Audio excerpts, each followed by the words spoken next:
you're interested at all, you can do psionic no matter what. Any one of those is available no matter what. But it will be easier if you are a more spiritual civilization. It is more likely for the so basically you have to research psionics first, right? And it is more likely for psionic to pop up in your possible things if you're religious. But you could be like fucking industrialist for life and it will still show up. It's just less likely. You know what I'm saying?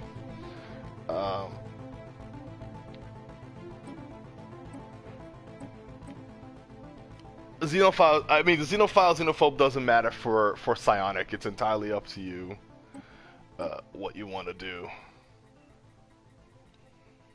Yes. No. I'm not bothering with fucking like versus mode. That's no funsies.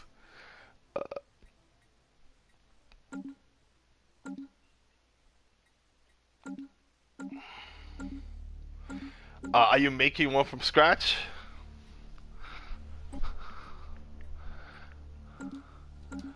I think I will not. I think I might just like take one of the ones that we have that are like already pre-built or something.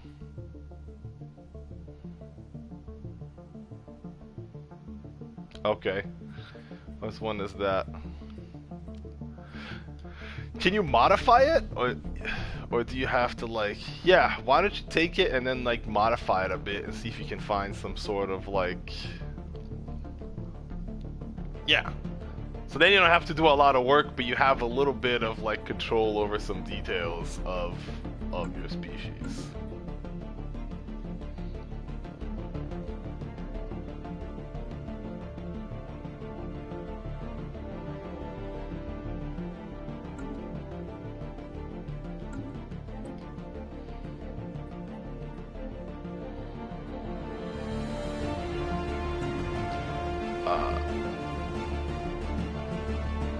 Ethics in government has a lot of really interesting choices to make.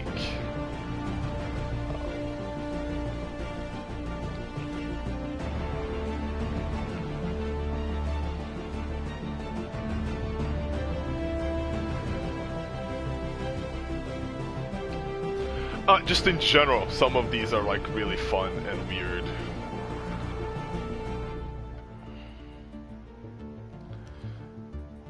By all means, though determined exterminators would probably not be great with, if you're trying to be, if you're trying to be a xenophile, that's probably not the best,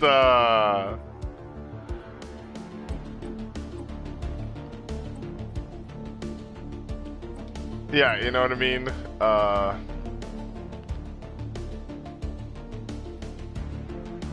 You might not even be able to do it. I am actually going to be slightly pacifist, and I am going to focus on production more so than anything else. And I will like feed your army and shit. You know what I mean?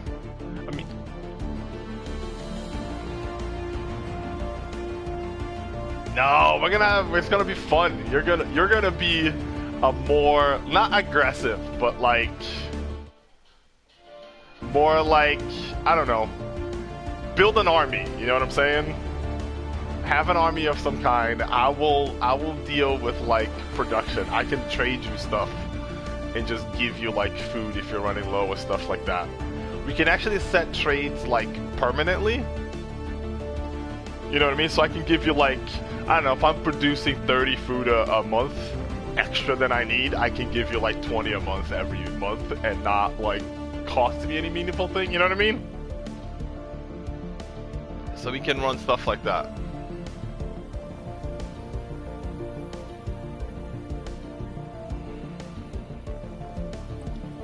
I'm actually going to be a little bit agricultural focused here.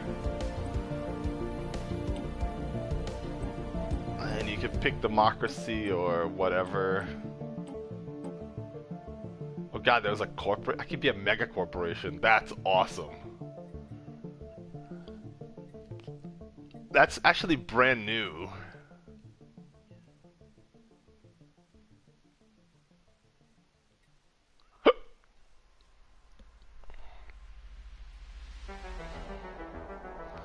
Well, you can be a criminal heritage. Or a franchising mega corporation or free traders. It is actually kind of cool. I actually made a pretty decent planet that was like a huge trade hub, basically. But I got super lucky.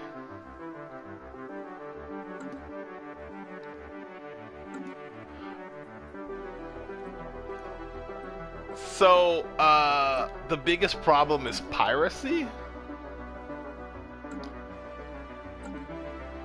Fuck, hold on a second. Sorry, I realized the thing that I did wrong. Anyways, what was I saying? Oh, so the thing is piracy, right? But piracy only happens when you're moving a lot of trades from one system to the other.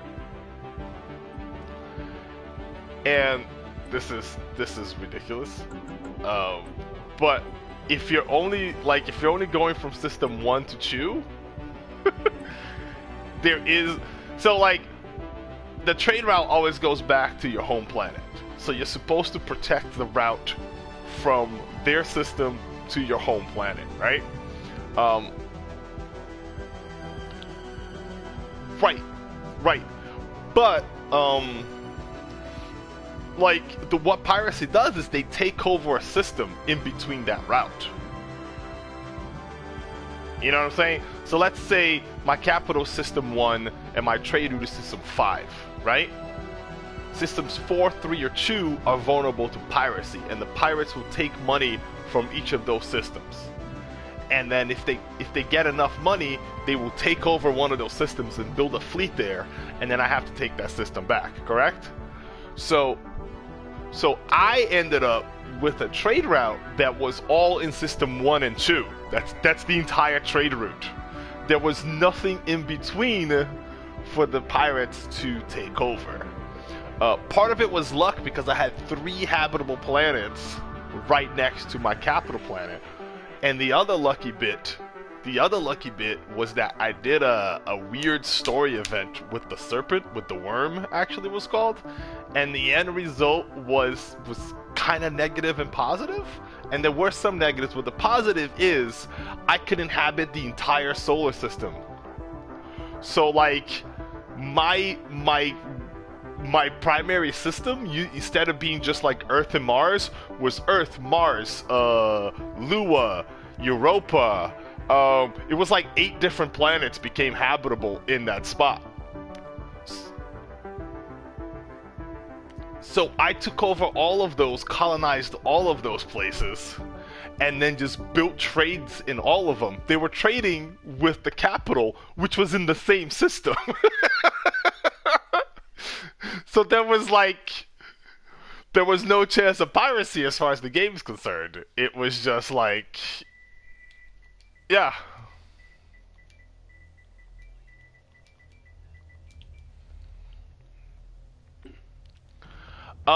Teleports also work really well. Yeah, if you set up like teleporting rings, then you ready to start, by the way? Okay. It'll be fine. But if you set up teleportations, the trade routes will take the teleporters there. So you can also set up like a teleportation network if you want. So for an example, like let's say you find a setup like I had where you have one system with like multiple planets that can grow really well for trade, and it has like 2 systems or 3 systems next to it that can also grow for trade, but it's like 8 systems away from your capital. You can just put a teleportation in that system, and then one in your capital, and they'll all flow to that system and then teleport straight to the capital with no chance of, yeah.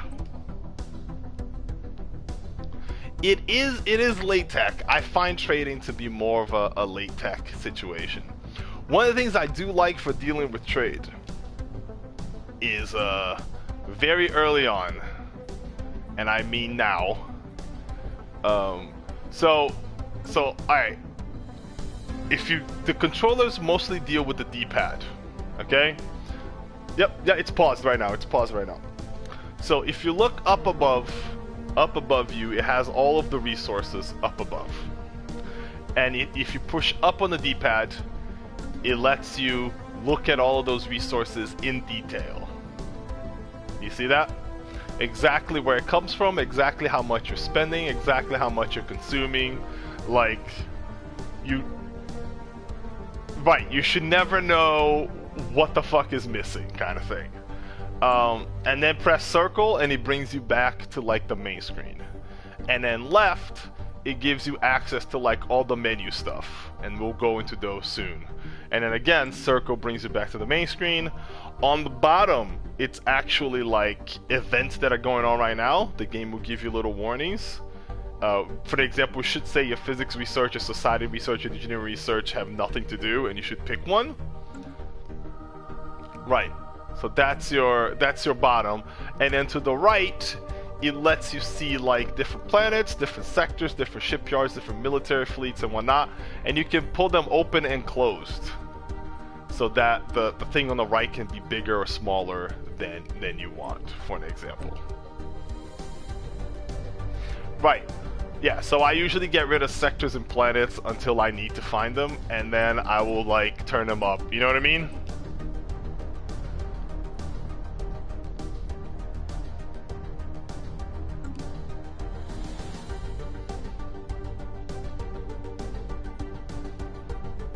Yeah.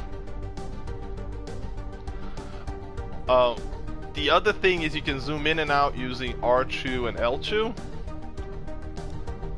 But R3 is how you zoom out to like the universe map. Yeah. I have no idea where you are.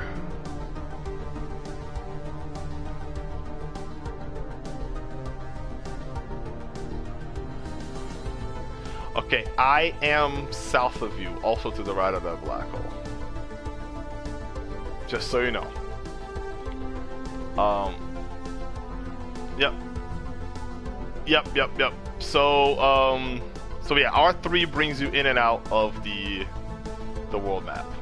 Now to the left, we got a ton of stuff to go through, right? First one just gives you like an overview of your government and lets you pick your advisor voice and some other stuff. Nothing major there, okay? Below that is your contacts, which is just the planets we've met so far, so you can send messages, talk to them, whatever. Situation log is gonna be where most of your quests are gonna be at. It's basically a quest log. Technology is where you start researching for stuff. If you're gonna go genetics, it is the second one. It is society research that does genetics. Not genetics, psionics.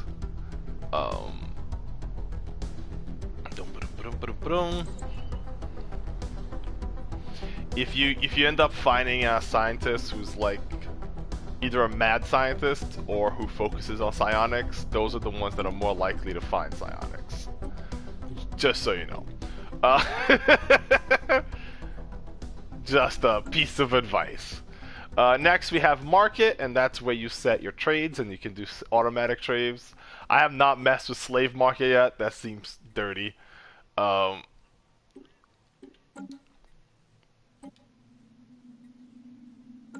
Yeah, no, it's pretty gross.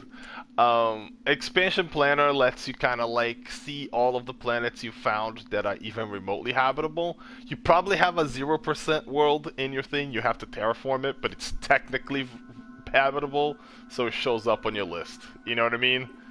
But you can, like, if you click on class or habitability or name or features or size or distance or whatever, it will like rearrange the list from lowest to highest to highest to lowest. So if you're looking like, oh man, I need a planet with like a huge size, and then you just look at the largest ones that you have, and you can like find the one that you want. That kind of idea. Okay. Um, Society is super funsies. Right now, you should be able to pick one of these traditions. So, indeed. So the way traditions work is you get a buff for each one, and then once you manage to have all of them, you get a buff for finishing that entire. Like if you finish all of expansion, you get a buff. If you finish all of domination, you get a buff. But you also get an ascension perk.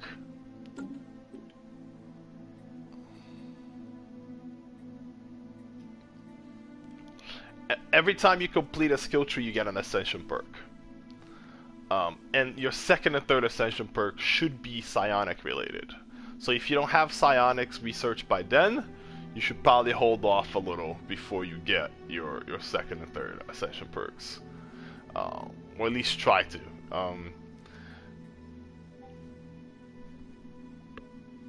Yeah.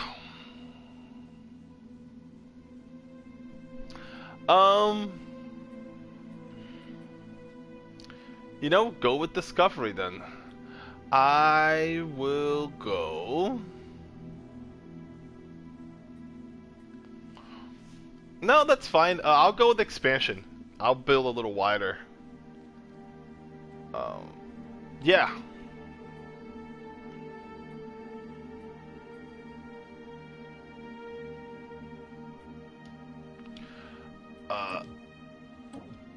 Wait, it doesn't let me adopt yet. Maybe we need... I know, we need 150 Unity. We don't have any yet, but we build the Unity pretty quick. Okay. So that's traditions, but if you do R1, you go to policies, and these are actually pretty cool too. Alright. So your first option is you have your war philosophy, and some options are going to be grayed out depending on what kind of society you've built. And then we have how you do orbital bombardment, how you do resettlement.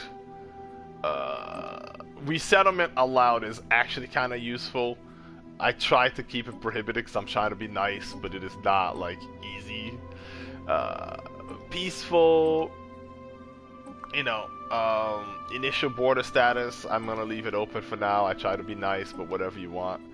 Food policy makes a difference. You can do strict rationing, which will lower the food upkeep, but will also keep people slightly less happy. Or national plenitude, which will make it super expensive, but you know, whatever. The one that I like to change is economic policy or trade policy. Actually, economic policy I'll leave alone. Trade policy is the one I like to change. So wealth creation is the base. And what wealth creation does is, you know, all your trade value becomes one energy, becomes money. Trade value equals money. I actually like... Yeah, the energy's basically money. Yeah, energy's... It's called energy, but it's cash, basically. I prefer to actually switch that to something else. Either consumer benefits or marketplace of ideas. I prefer marketplace of ideas.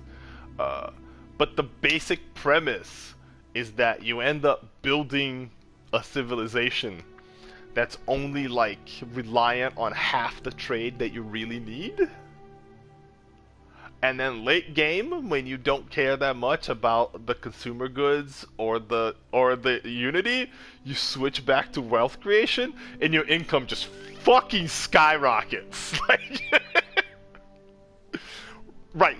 That's what I like to do. Is like I kind of get myself at first a little, not literally, but a little, so you're not dependent on it, and then like you just fucking flip that switch. And just like, you're like, oh my god, I make so much money. Um,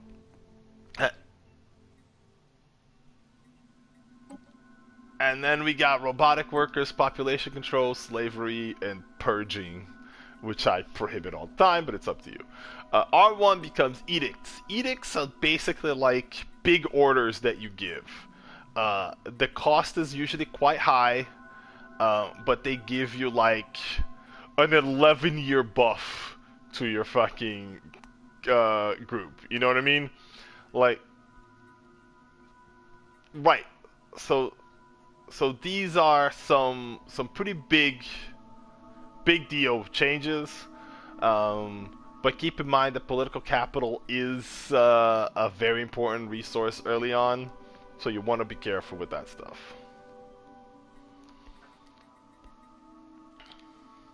Yeah, because you need political capital to take over other star systems. And then people lets you see your recruit new people, recruit leaders and whatnot. You see the factions and species. Factions don't exist yet. If I'm like, yeah, no, generals are only there to lead invading forces as far as I'm concerned. I've never like bothered with generals without having like an invading force under his control.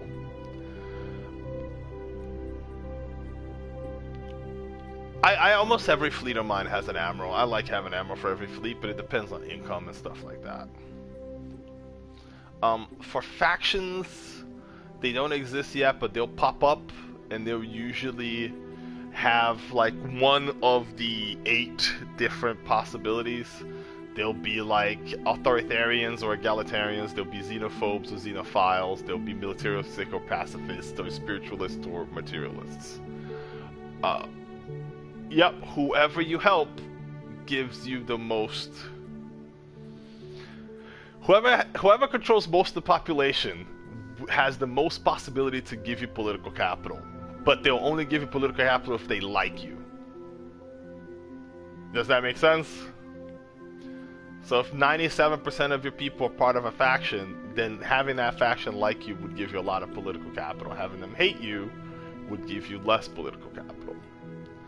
And the species is when you start getting immigrants, and you can decide to give them full citizenship, or you can not give them full citizenship. In your case, you will actually be able to switch from full citizenship to assimilation. And what assimilation does for you is while you're assimilating them, they become non-productive, which sucks. But after the assimilation, they learn psionics as well. I don't know if you want to do that, but I'm just saying you can have like all the immigrants become psionics as well. uh, yeah, I recommend doing it as soon as you get the immigrants, when there's just a few of them, so then like it's a small portion of the population that's like... Does that make sense? Instead of waiting until it's a huge amount of them, and then like it takes forever and whatever, yeah. And then we have fleets and ships. You see your ships, you see all your fleets, you can design them and things like that. War, whatever. Claim. The ship designs are not like a huge deal. Don't worry too much about it. Yeah. Yeah. It's fine. Map modes, I never really use any. But all the way on the bottom right, you can use it on the bottom of map modes. You can search for specific star systems. And that can be really useful late game when you, Yeah, it lets you see all the trade routes and stuff like that.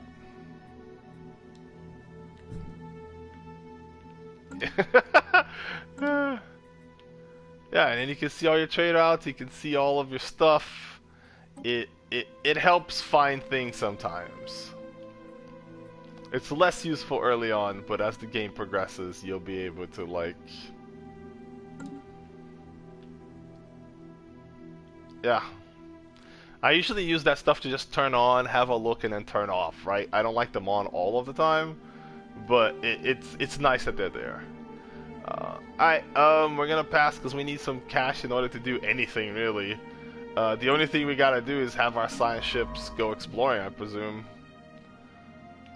I think my first mission is gonna be try to find a way north-ish, I guess. So I'm gonna let time go. I mean, we should expand in as whatever ways we want, right? I don't know if you want to build tall or wide.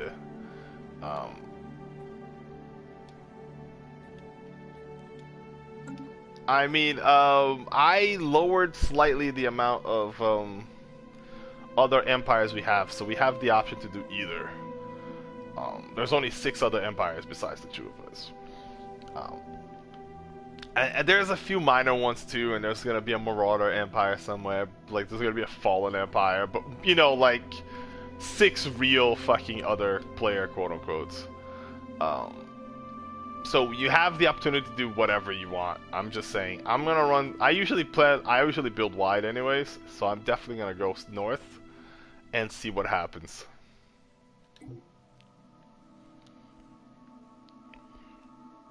I set time moving, by the way. Have you done research? You said, what were you asking for?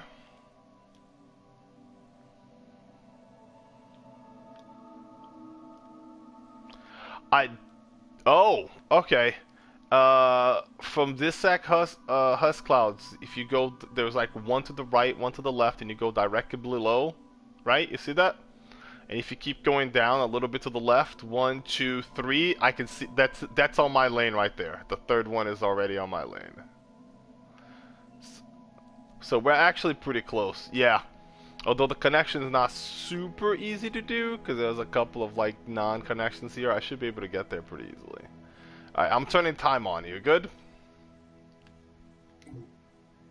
It's alright. You started your research?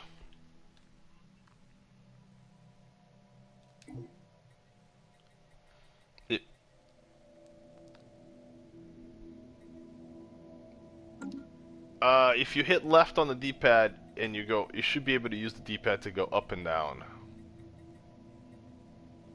Yeah. Go to tech and then make sure they're all researching something.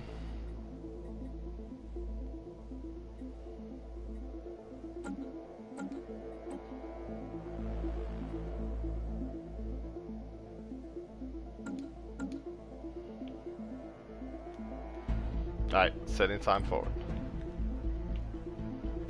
Yeah, man.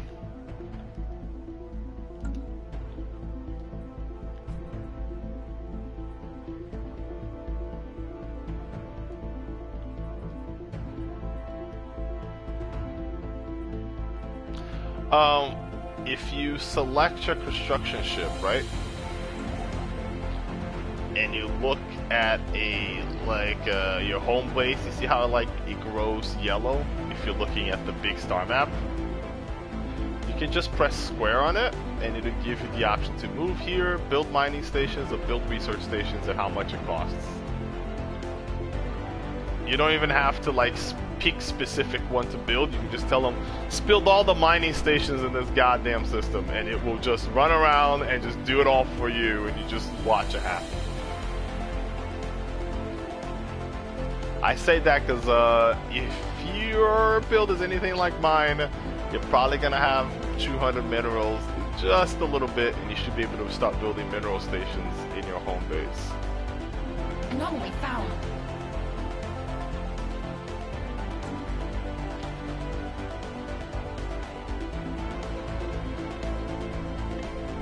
Yeah. Alright, so if you're... So is the dust clouds like in your... Like you're gonna take that over, right? That's gonna be your... part of your thing? Yeah, take the dust clouds and I'll make the dust clouds like my goal.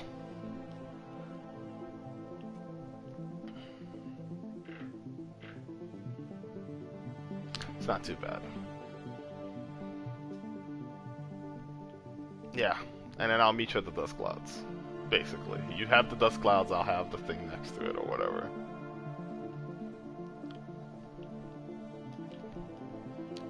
And then as you go north, try to, wherever you decide to stop, because whether you build tall or wide, try to have like choke points.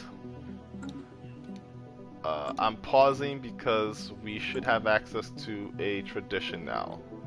It just showed up on the bottom thing for me. It says tradition available, and it's got like 2 little masks. I'm gonna adopt expansion. You said you wanted to adopt discovery.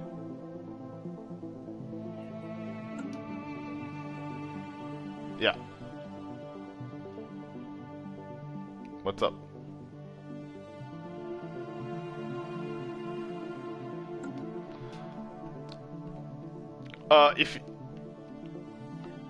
Yeah, say you can also do the square. You can press square on the system that you want, and just tell it to survey the system, and it will go there and automatically survey every area. Yeah, you can actually play the entire thing from the star map. You don't even have to like zoom in if you don't feel like it. You can use the outlier on the right to just like select the ships you want and tell them what to do. You don't even have to like find the ship visually. I never find my ships visually. I just like go on the civilian ship list and just like, yeah, fucking build that shit, okay? Got time for that.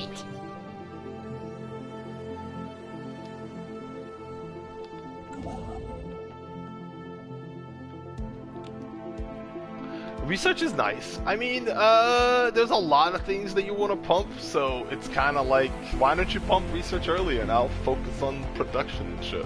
You know what I mean? I do want to do, genetic engineering is fun. Maybe we'll do some cheesy stuff. I might like build a planet next to you and like genetically engineer people, and then like give you the planet, and then you assimilate them and give them psionic powers, and you have genetically engineered psionic people in your fucking planet. Like, you know, you can fucking use them for whatever it is you want to use them for. Just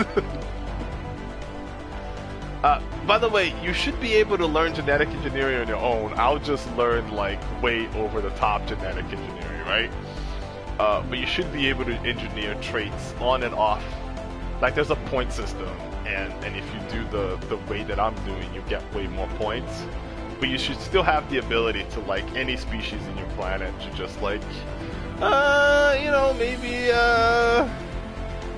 maybe you don't mind living clustered together, and we don't need as much housing as we normally would. You know, like maybe you guys are better at farming than normal people are, or some bullshit like that. I mean, you can have minor little changes like that. I can do like ridiculously major changes.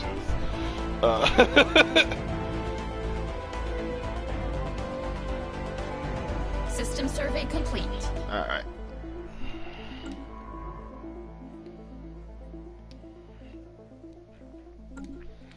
I think I'm gonna build more.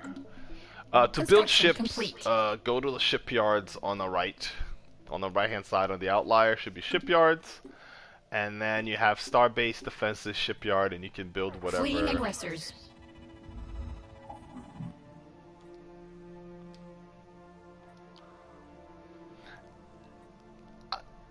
Yeah, I don't think I'm gonna worry too much about it. Although I have run into some enemies already. They're probably just like, yeah, they're probably not that big a deal, but let's see if I can actually fight them with my starting core. Oh, probably not.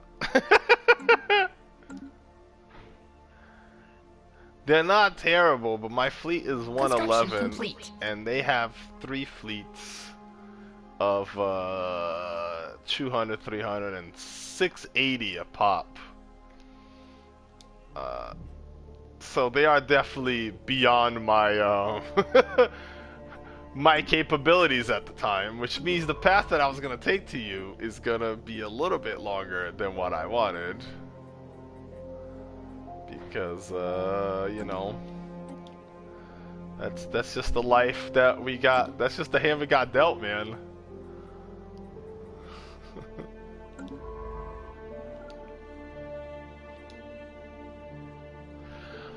I kind of the first planet is usually turns out to be one of the shittiest because I like having planets that are like specialists, I guess. And Research complete. And early on, I'm pausing the game once more because we should have another tradition to choose. Traditions go by really fast early on.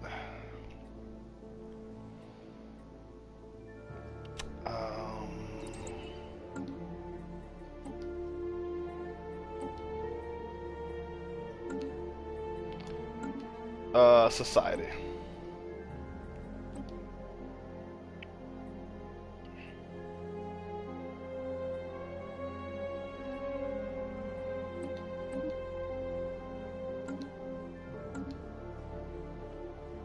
Alright, we good?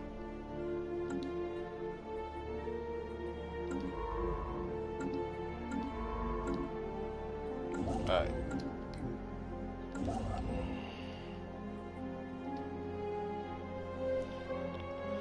Yeah, I was gonna go like, I saw a little loop so I could go south and around, and I ended up running into some fucking aliens that my military ships did definitely not handle yet. So, no, they're probably like just random, I don't know, space monsters or whatever. They exist sometimes. You'll run into them. It's not, yeah, but they are definitely beyond my tiny little 3 Corvette, 3 Corvette bullshit here that I'm leading, you know?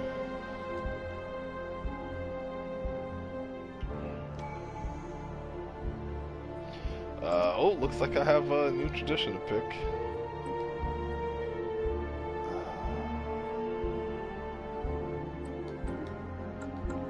Research complete.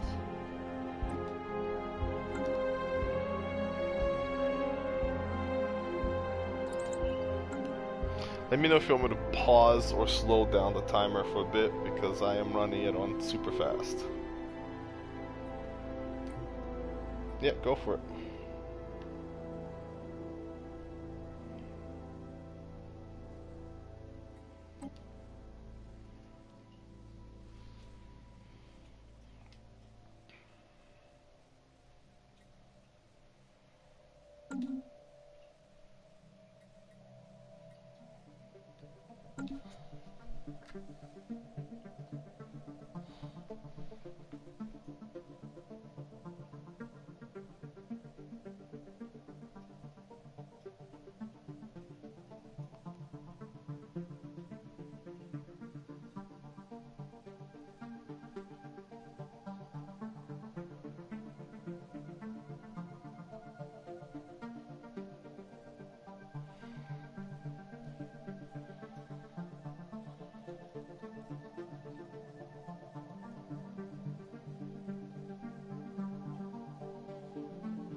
Alright, let's do it.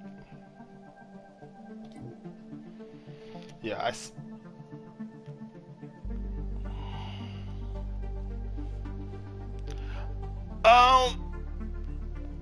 we actually haven't quite finished it yet. Construction which is complete. A little sad. Yeah, we kind of got late in the game. It got way buggier. System survey complete. Than early on, and it got a little just frustrating to deal with. And we ended up just I don't know, other stuff came up that wasn't being a little frustrating, and we just didn't go back to it. We do actually want to get back to it, and we were just talking about it because a new update dropped relatively recently, and we wanted to get back to see how it goes.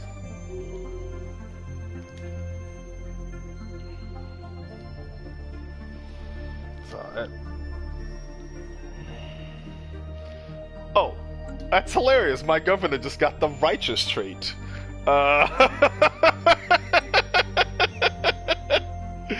You know, it should have better governors, you know what I mean? Righteous gives me minus 25 crime. I'm assuming yours is plus 25 crime, which is if you go to people and then you click on a specific person, it tells you what their true traits are, and on the right it should tell you what the buffs from it are.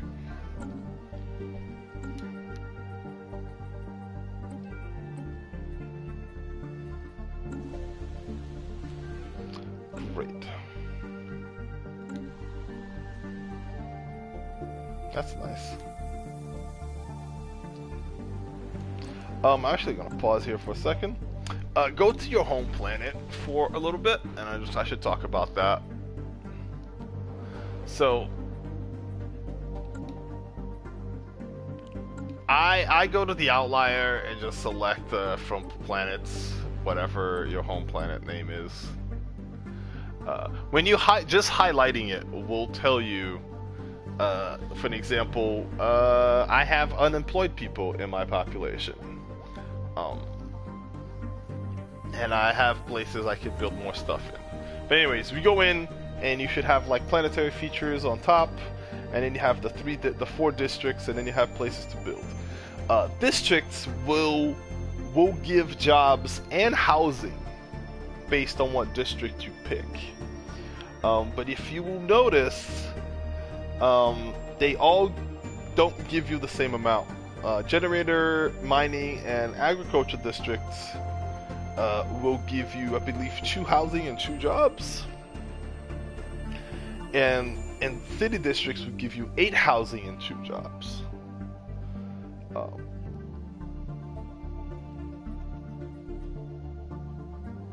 Right. But I'm saying above that, if you go above, like, so right now you should have planetary administration, research labs, alloy foundries, civilian industries, and the thing you built, right? Yeah, above that there's also districts. So this also gives you housing as well as certain jobs. City districts give you more housing than anything else. But they give you clerk jobs, which add trading, which might not be as useful as, for an example, generated districts or mining districts or agriculture districts. You know what I mean? Right. Because I believe, yeah, it's 2 amenities and 2 trade from the city district. And amenities are worth it, but 2 trade is worth 2 energy at best. And a generated district gives you 8 energy. So, you know what I'm saying? Like, as far as but a generated district is 2 housing, and a city district is 8 housing, and that's a much bigger deal. So you have to balance that yourself, is what I'm saying. You know what I mean? That's just part of the balance. I'm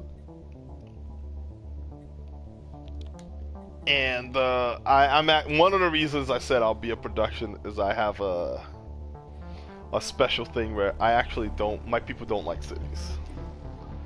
So my cities give less jobs and less housing, but all of my other districts give more housing.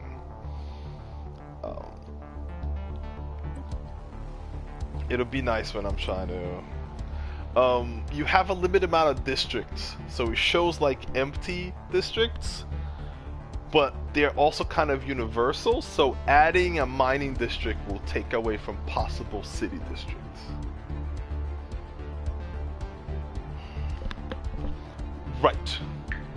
Right, and then adding one to a district will remove those empty possible squares from another as well. So you have this pull and push kind of thing, you know what I mean? You can absolutely have a nothing but cities planet if that's what you want.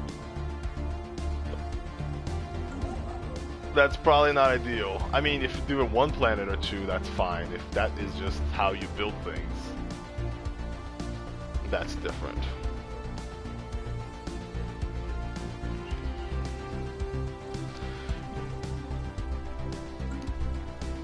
Yep.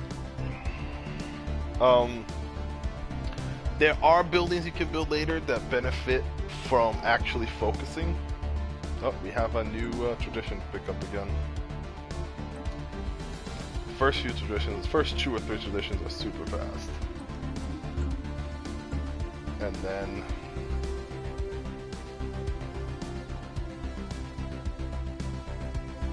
and that's when shit starts popping after that. I'm probably gonna go Harmony after I go Expansion. Construction complete. Since it improves my food production and my people like to farm.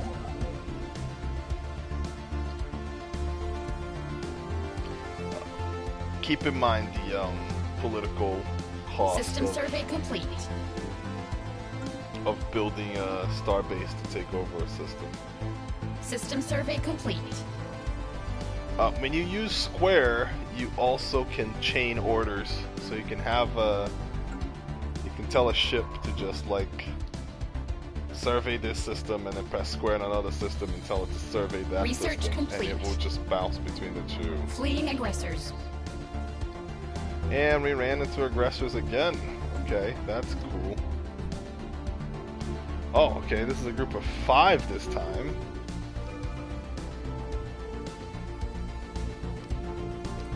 Just slow it down. Okay, got it. It is a group of 5 aliens, and they have 2,000 attack power in each fleet. So that's a slight problem.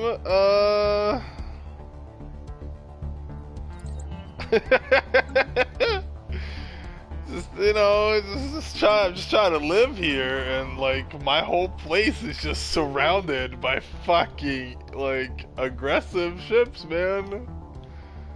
Like you haven't ran into a single one, and I ran into like.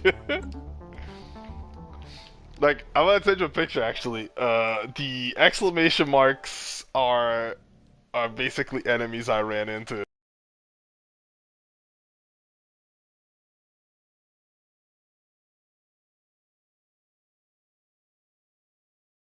Regular fucking basic.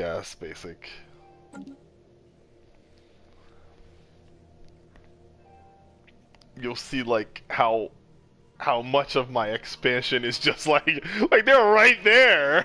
It's like I guess that's where I have to go. Like there's not, even if I didn't know that's where you were, like that's where I would go because they decided that like that's not a path I get to take, I suppose.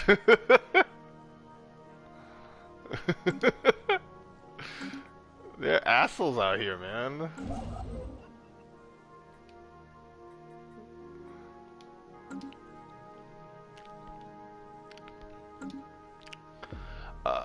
But yeah, I think getting some research going on your home planet is a good idea from the beginning, right? Your biggest resource early in the game is going to be actually minerals, more so than even energy. Like energy is always a big deal, but it's like it's also easy to get, if that makes sense. Right. Yeah. So minerals are probably the ones you're gonna want most early on. Because you need a lot of minerals to build research facilities and build mining facilities and build like everything you build is minerals. But your big thing in the mid to late game is going to be alloys. And that's the other reason you want minerals for, is minerals get turned into alloys. So you want a big mineral production early on, so you can switch that mineral production into alloy production towards the mid of the game, so you have a ton of alloy in the end game. The cap actually goes up based on things you do. But the cap is a lot. The cap is quite high. You will hit that cap eventually, I'm sure. But it is more than 2,000. Because I think it grows by 2,000 every time you build like a silo or some shit like that. Um, so 20,000 maybe is the base. Is the base cap. I mean, I have almost 2,000 food already. My people really like farming. My people really like farming. Alright, the ancient subspace gateway located oh good, I found a T-gate. I found an L cluster, yeah. Construction complete. I mean, that's both good news and bad news. The L cluster is honestly my favorite place to take over.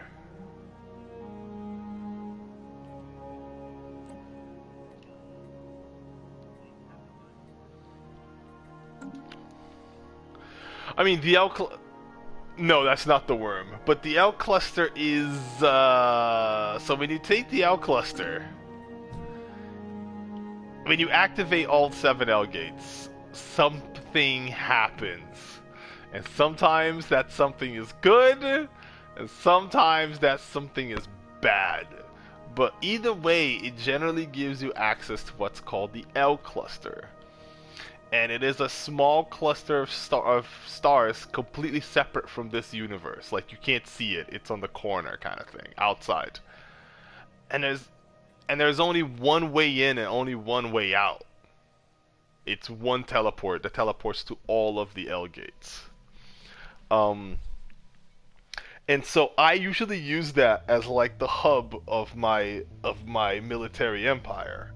I build all of the shipyards up there,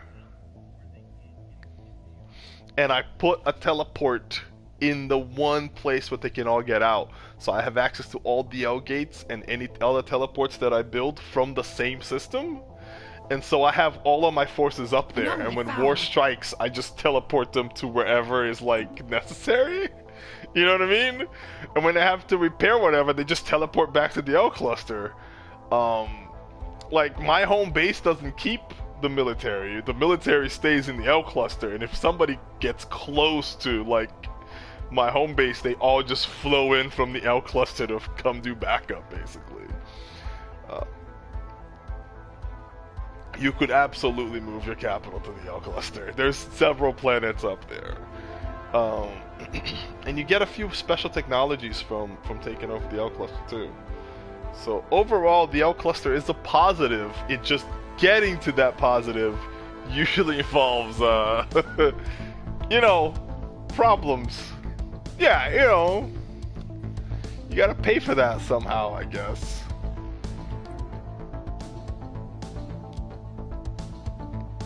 I'm speeding up things a bit. Just leave it on normal for now. You said you wanted to, like...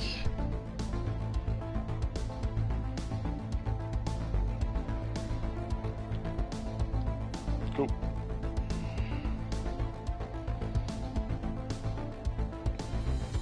I think I don't think that'll really help us in any meaningful way. I've tried running federations, and right now there's almost no benefit to a federation. Complete. And the problem is the cost. It costs you political capital every month to have a federation. Like, yeah. It's actually political capital. That little purple, called influence. Sorry. Yeah, I call it political capital because that's what the fuck it is. So in my head, it's always been political capital, but yeah, it costs influence like monthly influence to be part of a federation, and it gains you very little. I've tried being a federation because I think it sounds cool, and I've never like really benefited from it. I've heard that there's an update that we haven't gotten on PC. There's an update we haven't gotten on console yet that makes federations a little more dynamic, and then perhaps will make it worth it. But until that happens, I don't know. We can build alliances like the old-fashioned way, but even then, most of the alliances are kind of like they're pacts of non-aggression or open borders. Or like, you know, promises to help each other in a war, and I'm like, why am I spending influence on that shit when we're just not gonna do that? You know what I mean? Like, but things like trading deals and research deals, that might benefit us, and I have no problems with that. You know what I mean? Like having a trade deal so that we're trading some of our stuff, and that's good. But like back to non-aggression, I don't need that shit. Like one of the ways to gain influence in this game is to insult other fucking species. That's fucking weird, right? But you can just be like, yeah, that species is a piece of shit. Fuck them, we're better. And your people are like, yeah, fuck those guys. Like, you get, I guess, like, and you get influence for that, which I think is really funny.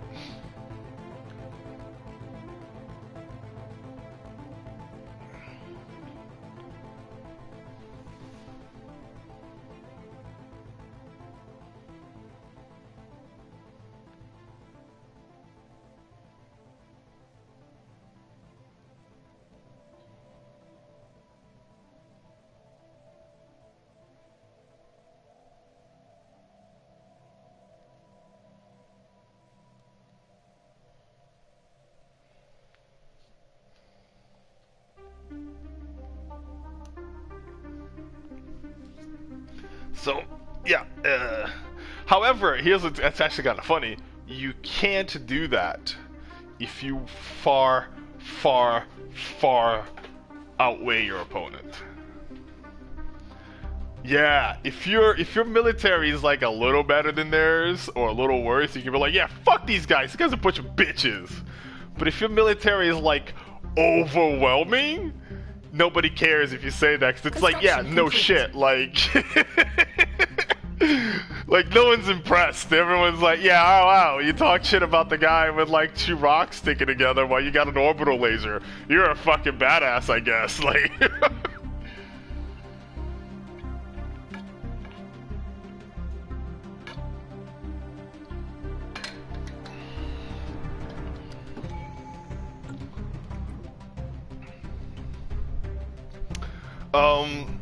Alright, I paused the game real quick. If you go to the science ship itself,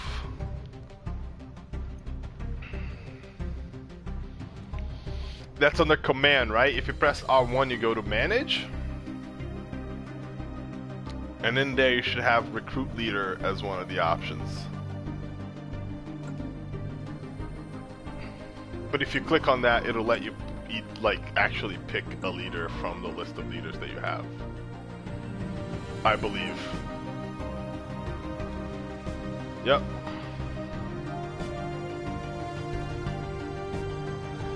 I know, and I believe we have a new tradition to pick.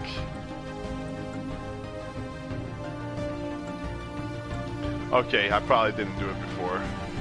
I was having a drink, so. But yeah, I like that some of these things, like the thing with the insulting people, have both a mechanical reason, but also like have some lore flair to it. You know what I mean?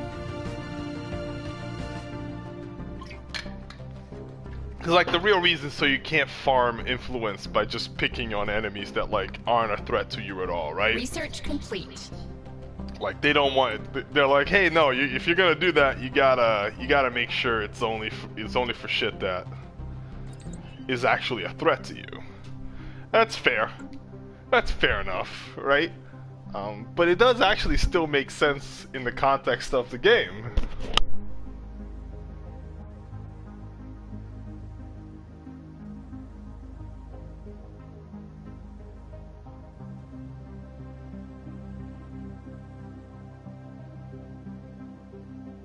System survey complete.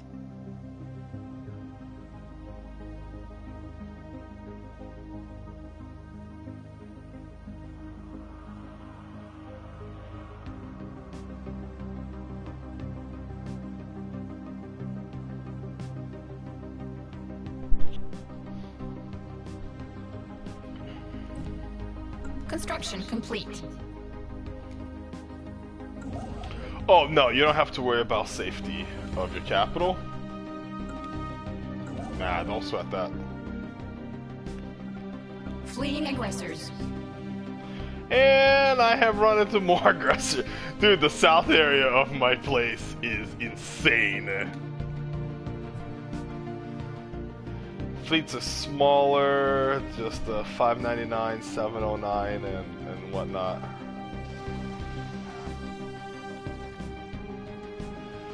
But, oh boy, this place is, the south of my place sucks. It feels pretty good. The funny thing is, the spots that, like, are locked are basically, like, what's the word I'm looking for here?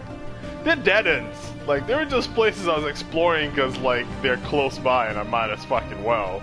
Like, they're not places I need to be. They don't have anything interesting in them, at least not that I know of, right? They're just close, and I'm like, fuck it, I might as well explore that way. And, like, every way I go, it's like, barred, barred, barred. What the fuck? Fuck you guys, man. Try to fucking...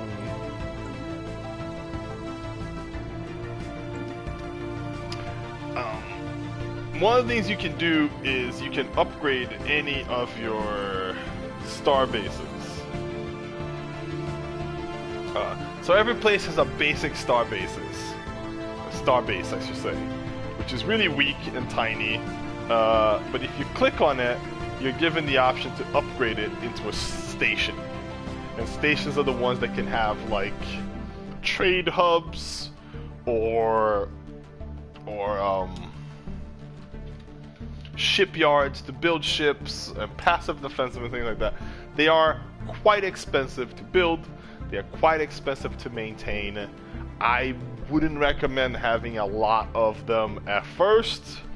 But the edges of your empire, like wherever your empire meets other empires, should always have one like fully built ready to fucking go, you know what I mean?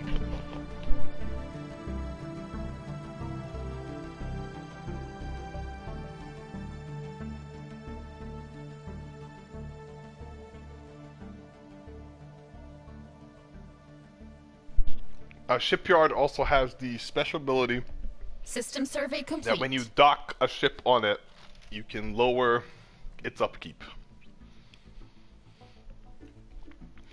So that may be something you consider too, building a space station specifically just to keep a large number of ships in. Also, since stations can have trade hubs, that is one of the things you Situation log updated. That's one of the things that you do. Pause. So for an example, let's say you build a planet with like all of the trade.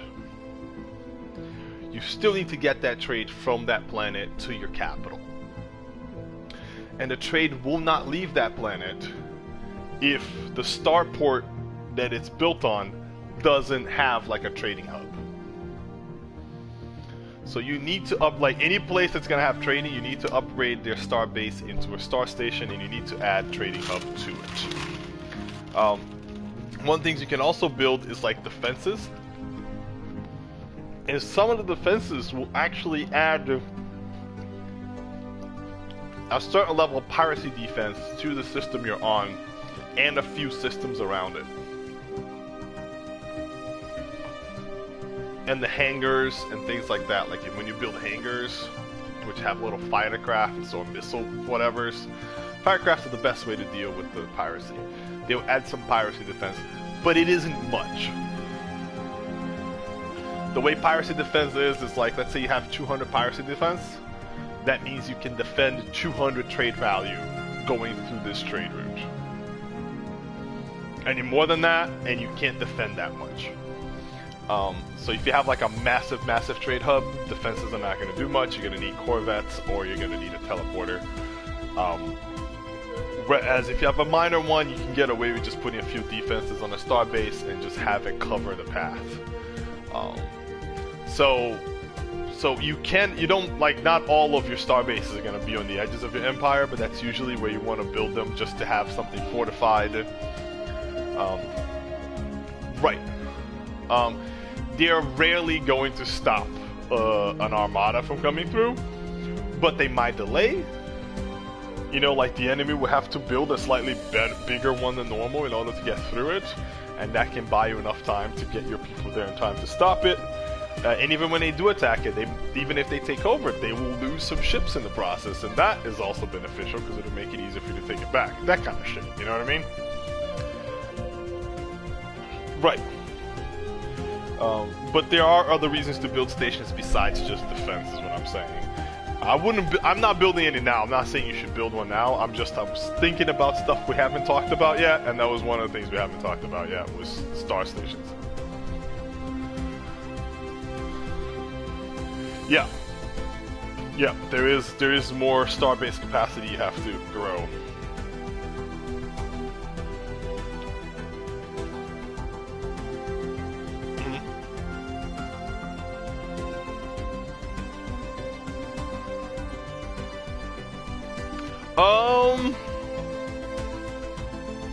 I don't know. What do you want to do? I mean, we're gonna get them all eventually, probably, right? I wouldn't go with Harmony, because Harmony does a lot of food production. And I have a shit ton of food production. And you can kind of like ignore that a little bit, because eventually we'll set up a trade route and I'll just give you like food. You know what I mean? Why don't you go with Prosperity? Prosperity will give you more money, and you can feed me cash and I'll feed you food, and we'll just rotate that shit. You know what I mean? And by the way, even though some of the names sound terrible, like Domination allows you to clear blocks cheaper, so you can have more shit in your planets, and eventually gives you more influence per month. Like that shit's not all about taking over the world. You know what I mean? Like, you know, one of the abilities in Domination is capital building, housing buildings provide more housing, or enforces a better reducing crime. And stuff like that, you know what I mean? Like, it's not all necessarily like war related. Supremacy, I believe, is the only war related one. So maybe do Prosperity and Domination, and I'll do Harmony and Diplomacy, and then we'll both probably take Supremacy after that, so we have some sort of military. All right.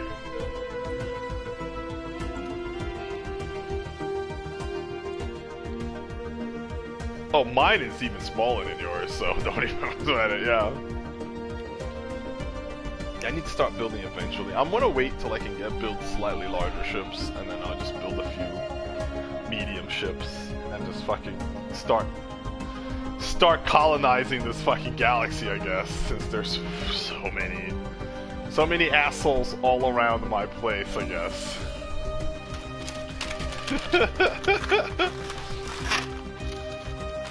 No, they're just random NPC places. I don't know if them are even regular empires. They're just like amoebas and crystal ships and dumb shit like that.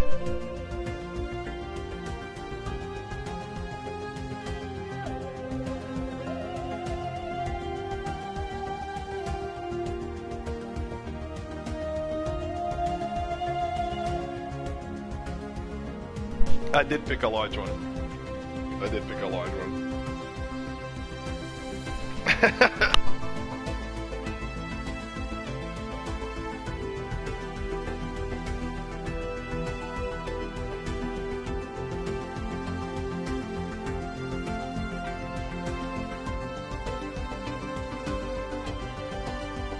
Yeah, I'm not gonna start worrying about it until we start running into people. But you know what I mean, like actual other empires with, you know, because these guys will stop me from taking their area, but they won't leave. They'll just stay in their system. Like, they're blocking my expansion, but they're not like threatening me in any way, you know. I don't have to defend myself, because fleets actually have an upkeep cost, and it is considerable. Like, and I am poor right now.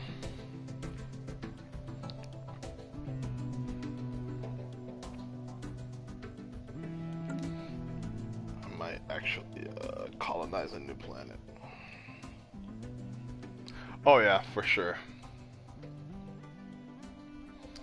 Dude, the worm story is amazing.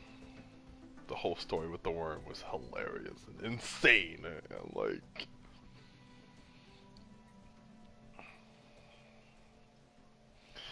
I mean, it's random a little, but no, I said it's a little random.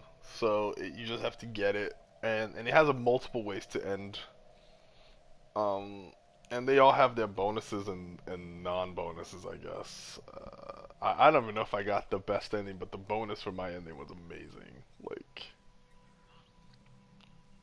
for the worm? Anomaly found. Yeah, I let the worm awakened. The worm awakened, and we embraced the worm, and that's what happened. That's when the solar system just became this like the most massive trading hub I've ever seen. I think I had like 600 or 700 trade, dude. It was like insanity. It was fucking so much. Like I just went bonkers. I'm like, everybody lives in the city. I'm building nothing but commercial buffs here. Plus 15 commerce on every planet. Just like, fucking let's go. Let's do it.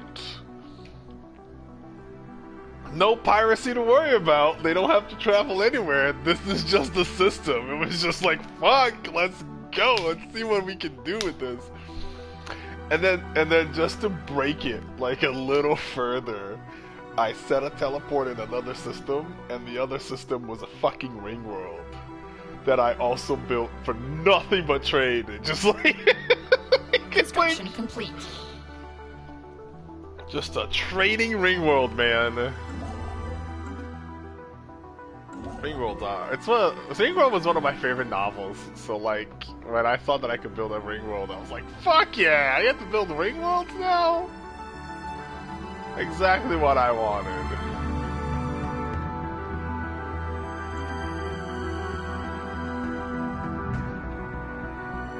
Although I had a fucking one of my empires was so massive and so expensive.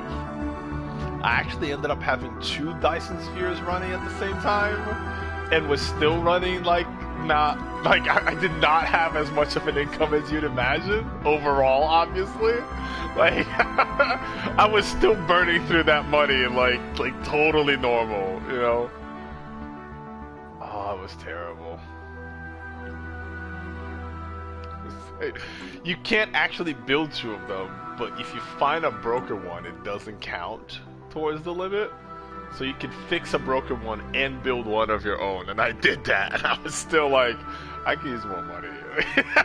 It's just like, dude, I think a Dyson sphere is it's like $2,000 a week or month. I mean, I was gaining $4,000 a month from 2 structures, and I was like, I need more, dude, because like my army was that massive. That like, oh boy, my upkeep is rough. All right, I'm gonna tell you, my army was large enough that like when I went to war, every month in war, I was losing money because my ships would leave the starport, and immediately like I would have to pay upkeep on them instead of like the partial upkeep from being in a port, and like it was enough to crash my economy. Like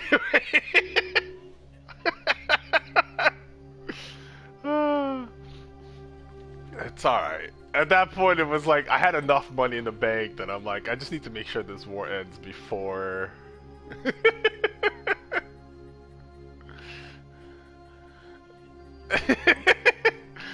just gotta make sure it ends quickly enough that I don't have to worry about the side effects.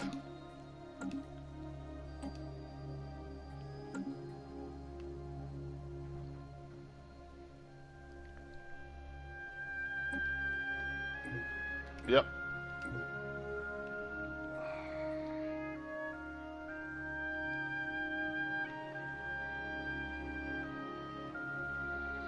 Right.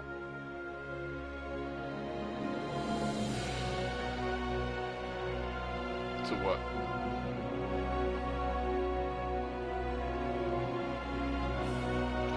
Exclamation point probably means you ran into a ship. Yep, yep, yep. And then your science ship immediately fucked off. If so, now it shows exclamation mark because you don't actually know what's in that system. You can't see there, but you remember that there was someone there. So that's what the exclamation mark is. If you zoom into the place and you highlight the question mark, it will tell you like alien vessels and what its fleet capability was.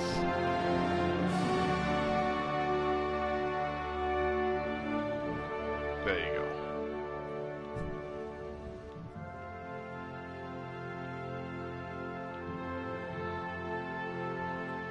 I do not, because the only thing that shows up with any names are stuff that's like really close to you, or like nebulas, like the dust clouds that you spotted. So we actually lucky those dust clouds are close by. It is taking me a while to get there because the path that I have to take now is not as direct as I wanted it to be because there's ships blocking the direct path. So. Anomaly found. Yep, I set the timer back up. Mm-hmm.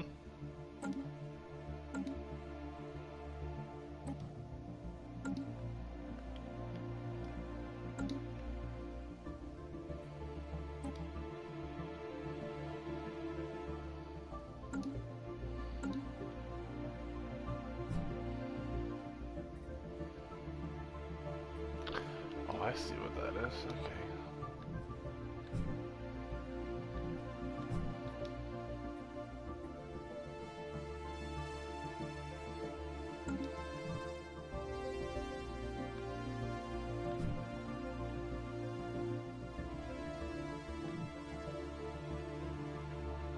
Research complete.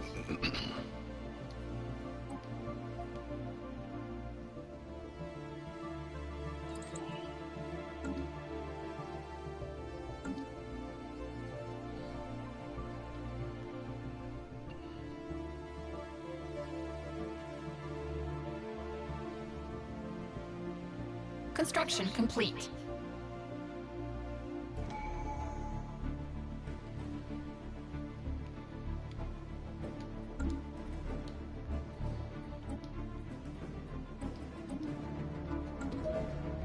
Your people built Unity better. Oh, did you pick an Ascension perk? I just paused.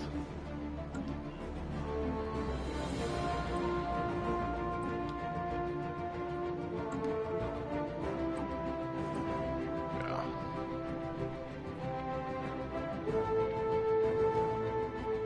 Oh, I was gonna say technological ascendancy would have been nice too, but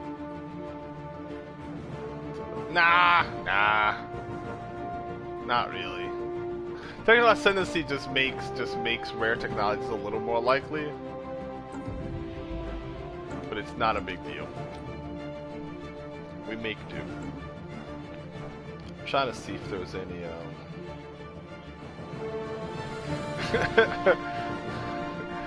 No, I'm trying to see what research to like focus on these so that he can get the your psionics popping a little earlier.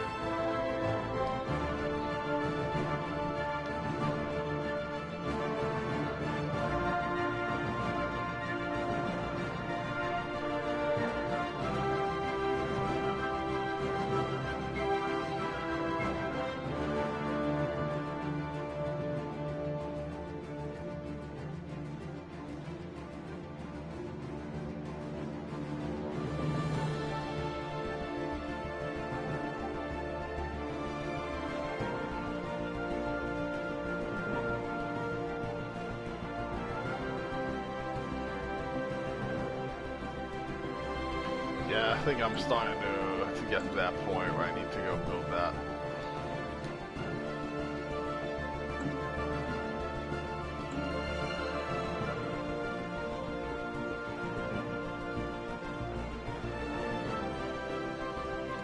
It's expensive.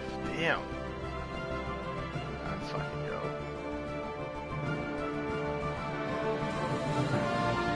I think it's interesting that you pick what kind of colonists you put in your colony ship, right? So if you have multiple species leaving in the Empire, you can actually like pick who goes there.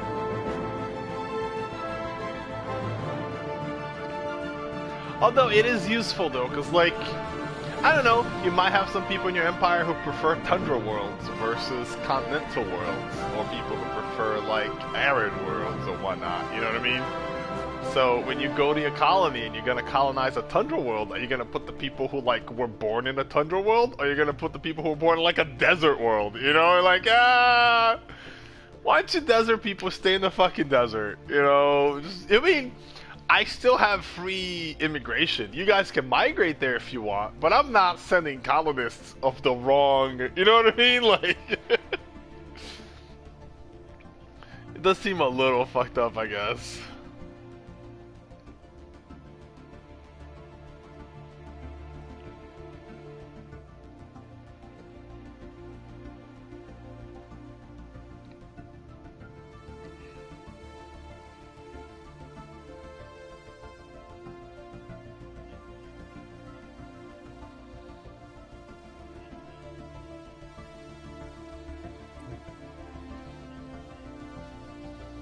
Gotcha.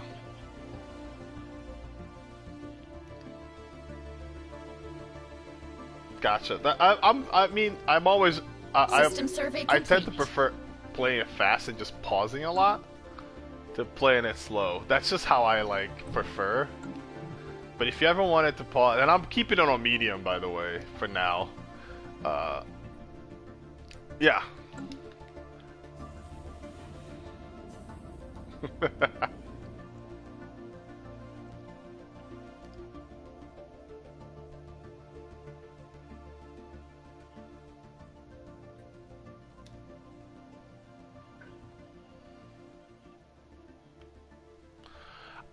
I try not to run too many, honestly. I usually have about 2 of each, or maybe 3 tops. And even then, I feel like eventually I run out of like things to do with them.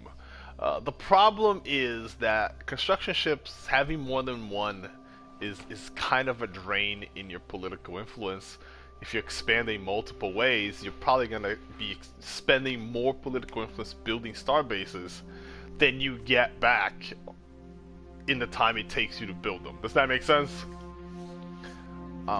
So you'll eventually run out, and then you're just gonna have 2 construction ships who can't build anything, just like hanging around. But sometimes having one ship constructing the starbase and one ship building the mining stuff behind is kind of nice to have. So I'll have 2. I might hit 3, and then like destroy one later when it's less useful. You know what I mean? Like, just decommission if we want to make it sound pretty. But you know what I mean? Like, just like fuck off. Yeah, but also like I don't fucking need this. Like, this is a waste of fucking space for me. But that's basically where I go. Just keep in mind that the faster you expand, the faster your political capital is going to like disappear. Yeah. And as that happens, well, you know, then your construction ships become less and less useful, because now they're just standing there doing nothing, waiting for your influence to build before you can expand anyways. Then why even have more than one, you know? So.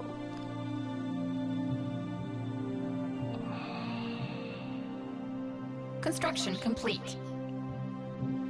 Yeah. Yeah, that sounds good.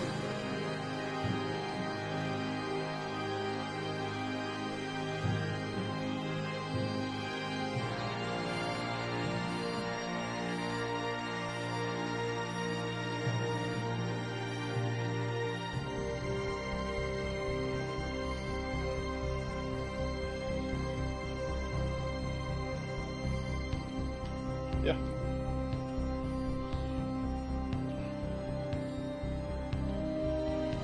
Uh-huh.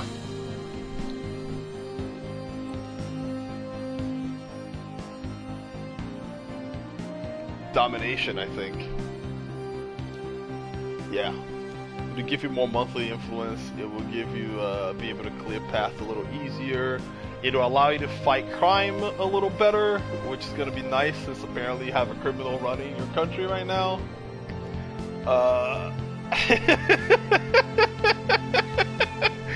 You know, like, hey, maybe you want some public trust officers to help you deal with the crime that your fucking criminal president is generating, apparently. A little too real, right?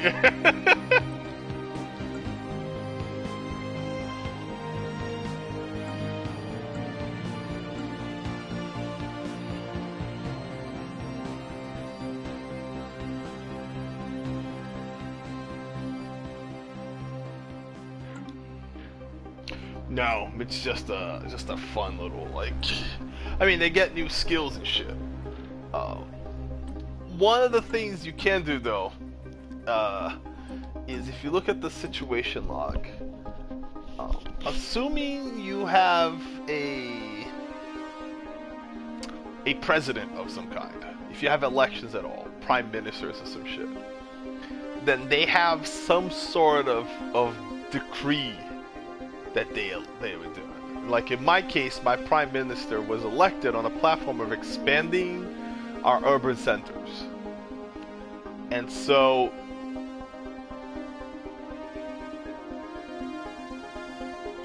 we get you get a bonus in Unity for finishing that job, for actually building the 2 city districts that your guy promoted. But you get some Unity out of it. That's the stuff used for the traditions and stuff. But it also makes your guy more likely to get reelected. And if you don't like him, you might not want to do that. The other option is when elections are close by, you can spend political capital to push for specific president, so to speak.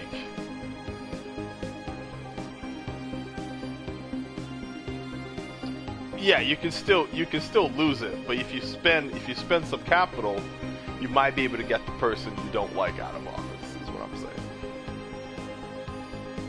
So, yep, go for it.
So I was looking at psionic theory, and the odds of you getting that come up is 0.5 if you're not a spiritualist.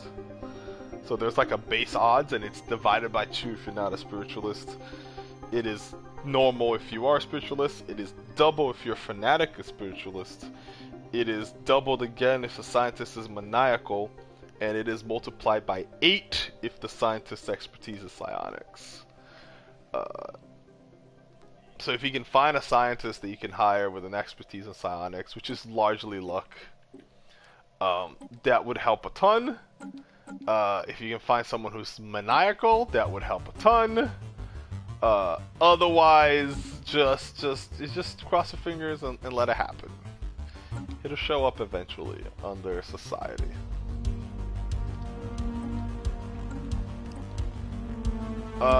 Look at the ones you can hire. Recruit new leader on the scientists.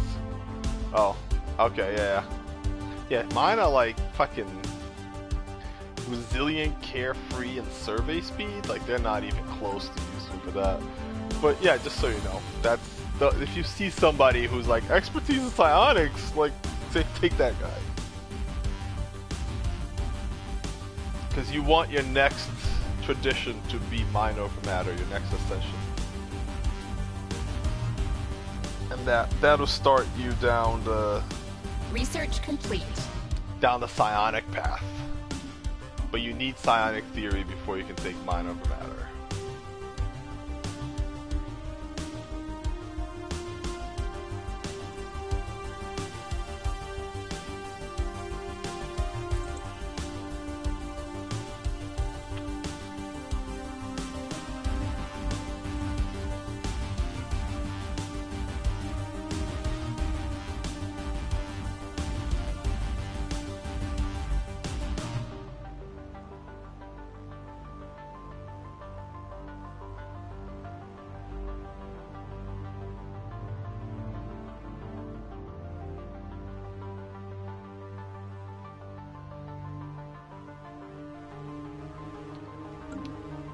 Happiness like in the planet. I mean, I try to go for as high as possible, as long as everyone has jobs, and as long as everyone is has housing.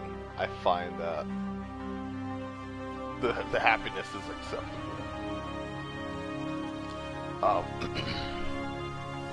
If you go to summary, you can look at stability, planet status, I mean, and it will give you like your planet's stability, the crime, where it's coming from, and what's adding to it and what's reducing to it from it and stuff like that.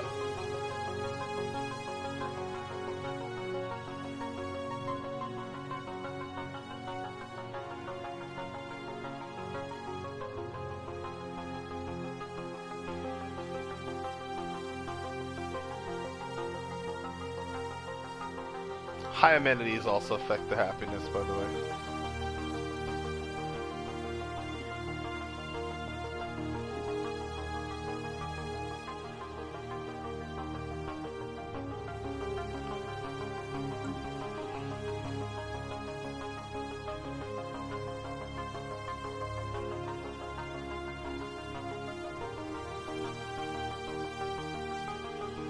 Construction complete. I'm actually doing what my president wants to this time, just so I can get some more unity.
Managed to set up your second colony yet? It takes forever. Yeah.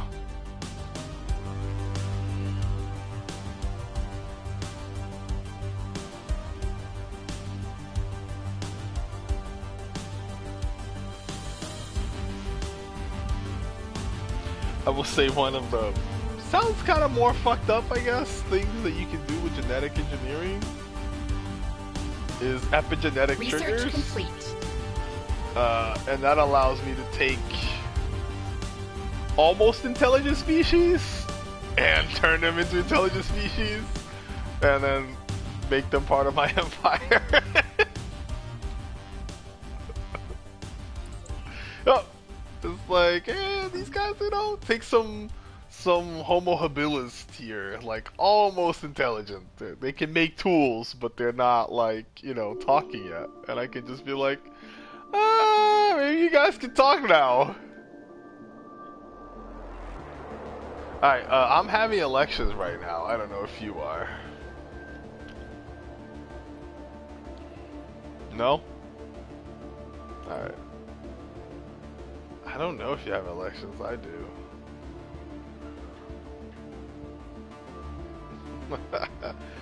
Well, my candidate.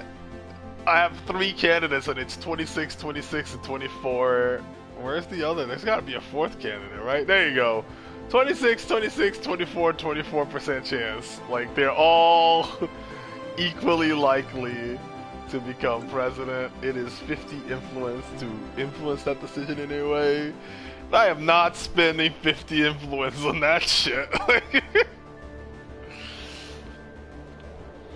That is too expensive.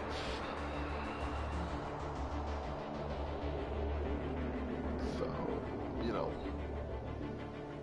we'll just have to worry about that later.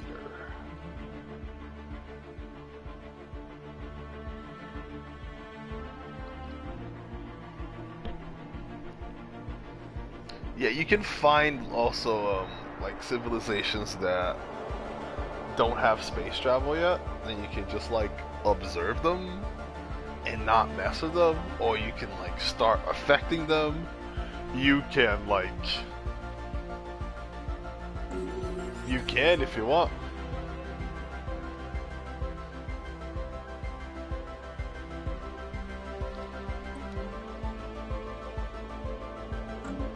I have a new ruler.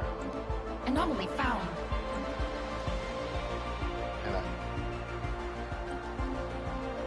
You know, they still run the ship though, which is hilarious. Yeah, she's still running her ship. So to see what her mandate is. Oh, build 4 mining stations? Probably gonna do that. I mean, it's a little annoying when you get that late game when I'm like, I've built all the stations you can build! Like, fuck! Leave me alone! But that's, you know...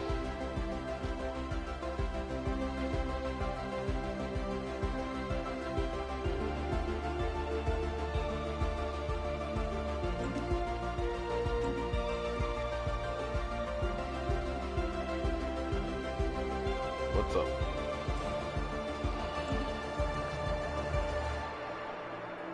What planet was it? Could be. Is it a habitable planet?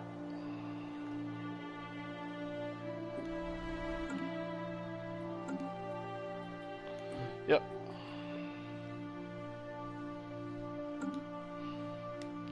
When they get there, a little bar should start filling up. It takes a while for the bar to actually fill up all the way. Is that maybe what's happening?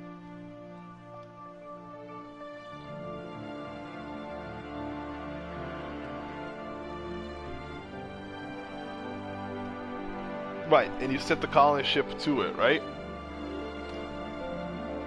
When you click the colony ship and you click the planet, does it say colonize the planet, or does it say move here?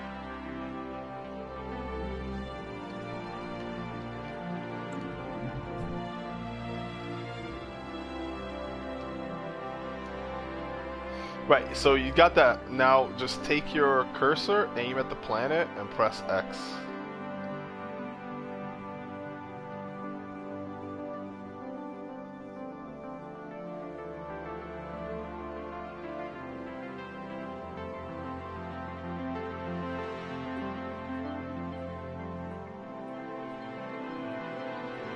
No problem.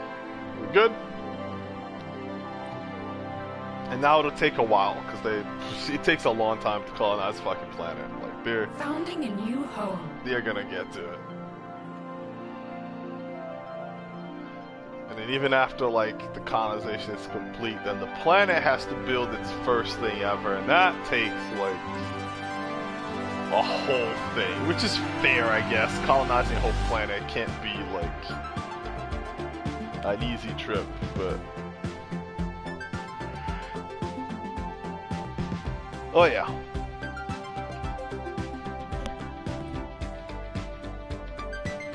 I believe you can pause the games too.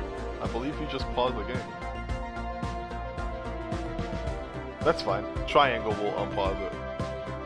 See if you can do it. Yeah, you can. Cool. Holding the button makes it go faster and slower, and then tapping it just stops and goes.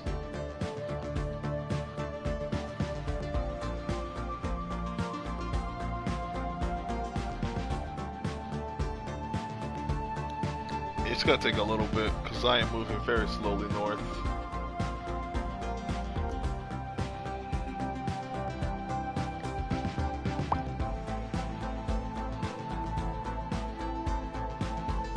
Well, we'll pincer them probably at some point.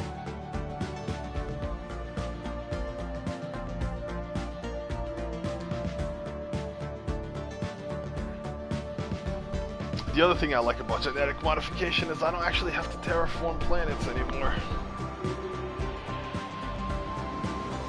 Once you have genetic modification, you can just genetically modify your people to fit the planet. Yeah, you just be like, you know what, you guys are really good at water worlds. Go colonize that water world. Like, you know, it's like, oh man, we found a really cool desert world, huh? Alright, this group of people, you guys are really good at desert world. Awesome, go colonize that shit. Because you can like genetically engineer your whole species, but you can also do like individual planets, for an example. Like you can pick specific populations, give them like a new name, and just be like, that you're the guys that are good at this. Construction complete. Toss them to do whatever job it is you want to do. So, you know. I think there might be ways to rebel. I've never had like rebellions within my thing, so I'm not 100% sure how they work. But the AI is really terrible at preventing their people from rebelling. I actually had a really hilarious, if mean, moment. I took over a fallen empire. I didn't want the empire, I just wanted 2 of their planets. So when they declared war on me because they got mad at me for like doing something, I don't remember what I did, but they got mad. They're like, fuck you. I was like, alright. I claimed the 2 systems, and I just like destroyed their army, brought them down, and was like, just surrender those 2 systems and the war ends. And it worked out. Except like, they want those systems back, and every fucking 2 years or so, they attack me again. And then I like, fuck off! And like, they lose. And I'm fine, we'll stop. We surrender. And then I go away. Like, and I did not take any land from them after that. I was just like, just shut the fuck up. And then a year or 2 later, they're like, we're gonna attack you. And I'm like, oh my god, shut the fuck up. Like, fine, we surrender. And then like 2 years later, oh, we're gonna come again. I was like, Jesus fucking Christ. So at one point they attack me like while I'm doing something else, and I'm like, you know what? That's enough. Enough is fucking enough. Okay? So I just took over their entire system, destroyed them, took it over. But I don't want to deal with rebuilding a planet that I've just nuked to Kingdom Come. Like, like it's a pain in the ass. Everyone living there is angry and pissed off, and I'm like, I don't care. So I gave them away as presents to one of my vassals. I was just like, just fucking have these systems. They're yours now. I don't care. That's not even the fucked up part.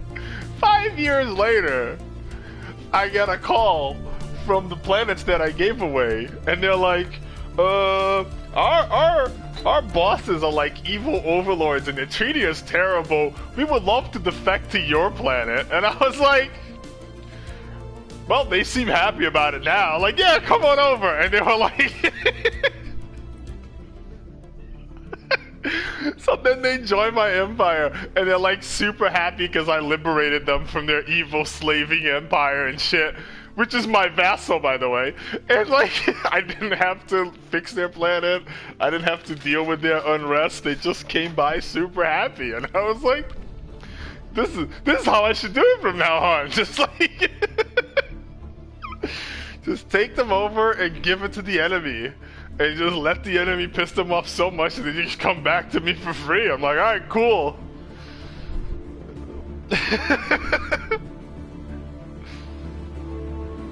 There was, I had so many vassals at one point that, like, it was starting to strain my ability to keep them in check. Because they started realizing that if they all unified together, they could theoretically pose a threat to me. They were wrong, but they thought they could. Like, I could have killed them all. But I was like, alright, I don't like this. But I was a machine empire, right? So I started as humans and we evolved into machines. Nope, I started as humans and I evolved into machines and I was friendly with everybody that I could. One of my allies, everybody does this, man. The AI is really terrible at having robots in their fucking species, by the way. They're really bad at it, so there's always an AI rebellion. Like, every 5 or 6 years, one planet is like, oh no, our AI has rebelled. And now, like, will you help us fight our AI? And I was like, no, go fuck yourself. Like, it's not my problem, dude. I'm trying to befriend the AI because, like, I'm an AI, he's an AI, like, maybe we can be friends. So, my first vassal was the former AI of one of my first allies who rebelled and destroyed them, right? And I didn't turn them into vassals either. They begged me to become vassals. I had 2 very aggressive empires next to me, and both of them begged to become my vassals because one of them activated the L cluster and got wrecked. Like, just got completely fucking wrecked. And then they're like, dude, can you help us out, man? It's rough out here. And I was like, sure, I guess. You can be my vassal now.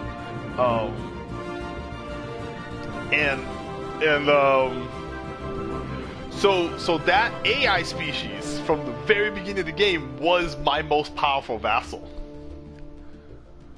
So I released him. He was like I was number 1 and he was number 2 on the scoring. So I released him from being my vassal, and then immediately invited him to join my federation, which he said yes. Nope. He immediately joined my federation. So now I have a federation of the number 1 and number 2 most powerful forces. And immediately, all my vassals went from like, maybe we'll rebel because we stand a chance against them, to, yes sir, no problem sir. Like, it was this immediate like, hey, you know, you get the guy you thought was your biggest ally? He's my ally now. It's like, oh. Okay, I guess we're fucked now. And that was, eventually I literally had the entire galaxy as my vassal when the crisis showed up.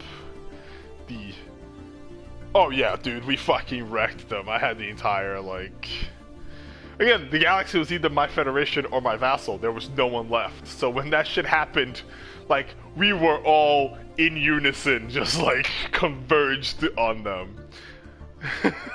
It felt great because it was actually the first crisis that destroyed me finally came back, like, now that I'm way more powerful and have the entire galaxy in my control, and I'm like, ah, yes. It's time for revenge, motherfuckers. I just, like, dude, their army is still pretty large and pretty terrifying. But... Situation log updated. Their power is kind of, it depends on a lot of factors, but it is not just like their single stuff is not like a million. They don't have a million power fleet, but they have a lot of fleets. Everyone is very different. The only one that I really fought was the AI rebellion thing, and they come from like Research like complete. random not planets, what's the word I'm looking for, systems will just like fall to them, and they'll just immediately start producing, like, a system will just become theirs, and it'll have like a base system that's super powerful, huge defense, and like half a dozen fleets, and they'll just come out and they'll just start taking over systems next to it. And any planets that they have, they will just completely AI assimilate. It is instant, you lose the planet, and you have X amount of months, and that planet is lost forever with no coming back. Like, if you don't take it back within X amount of months, it's gone. If you take it back, it will take as long as you didn't have it to bring it back to normal before it's functional again. Like, it is a massive disruption of, like, everything at once.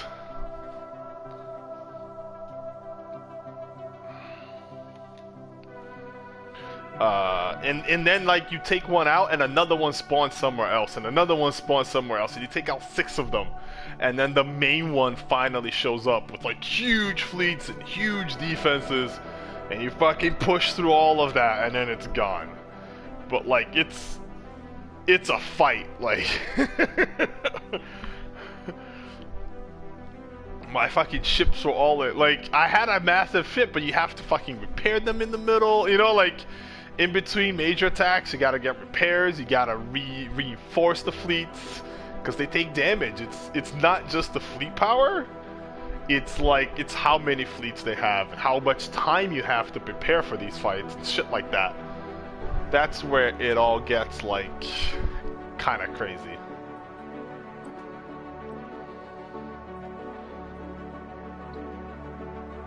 Oh, I do a lot, like I said, I do a lot of pausing normal speed, pausing fast speed kind of stuff. Yeah.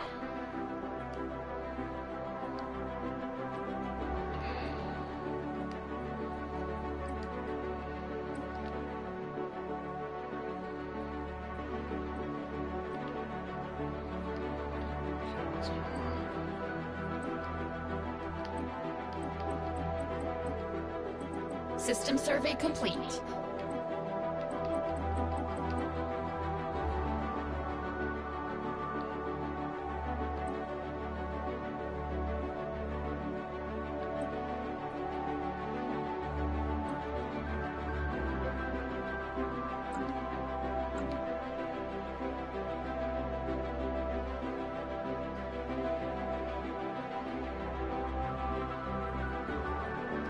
Alright, I have 3 factions now.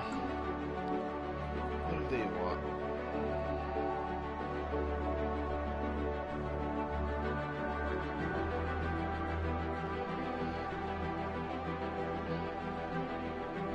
I hate things like this.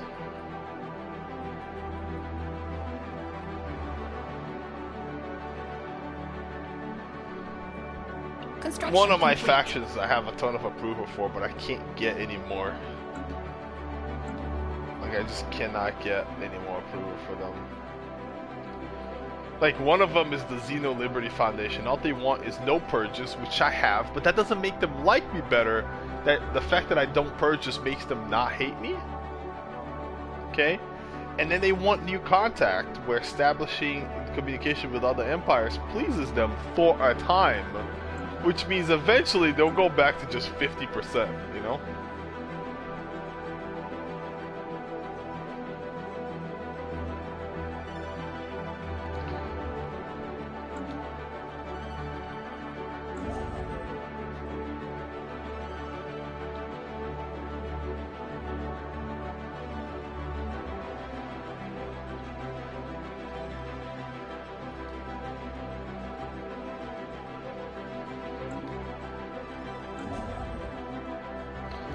God, this place is taking forever to survey. I feel like it's been months. It's a good system with a lot of stuff for me to research and stuff.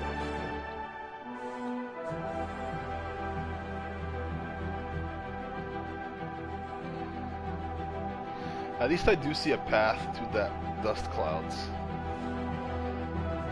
Even if it's gonna be a slow one, I guess.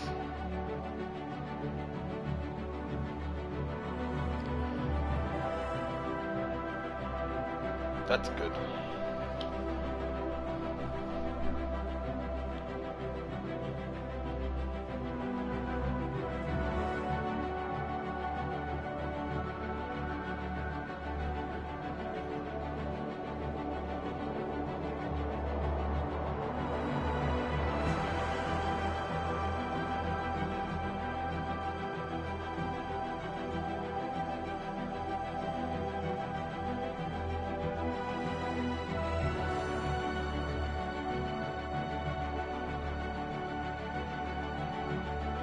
System survey complete.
Nope, just two. Actually, I don't think my second one is even finished. It's close, but it hasn't finished colonizing yet.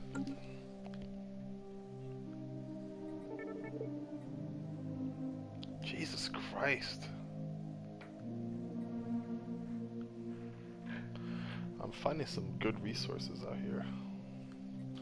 Also, there's a little bit of a joke in this game, sometimes. I have a system called Covfefe.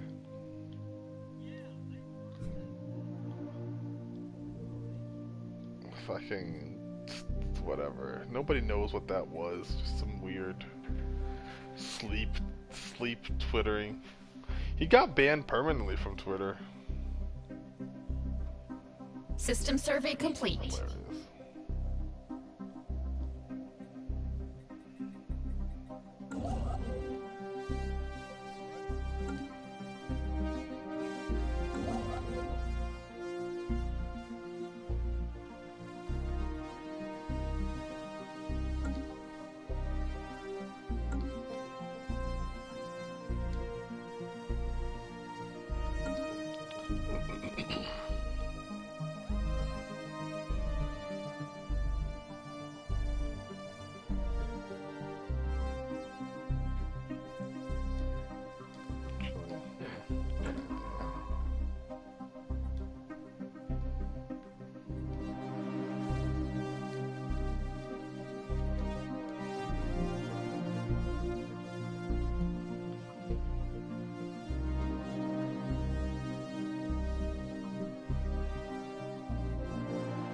Research complete.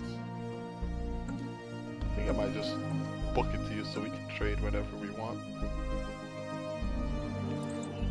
Like, I'm not gonna survey shit. I'm just gonna like run right through, see if I can just find your borders, and then we can trade vision. We can trade like we can open borders and shit like that, and that might.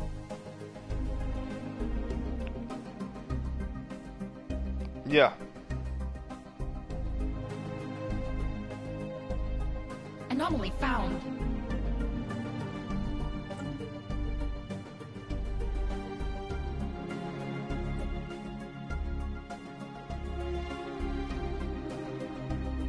Construction complete.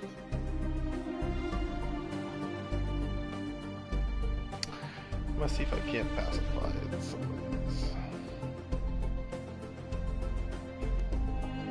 would be awesome.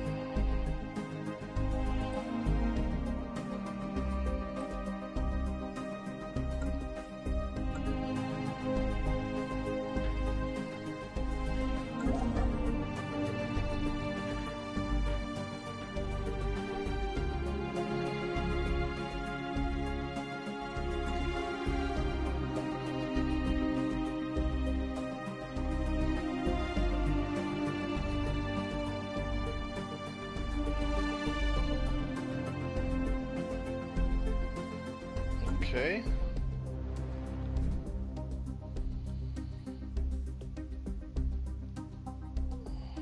Uh-oh. Think I ran into... Oh, maybe I ran into you, actually. That would be interesting. Well, in 19 months, we'll find out who I ran into.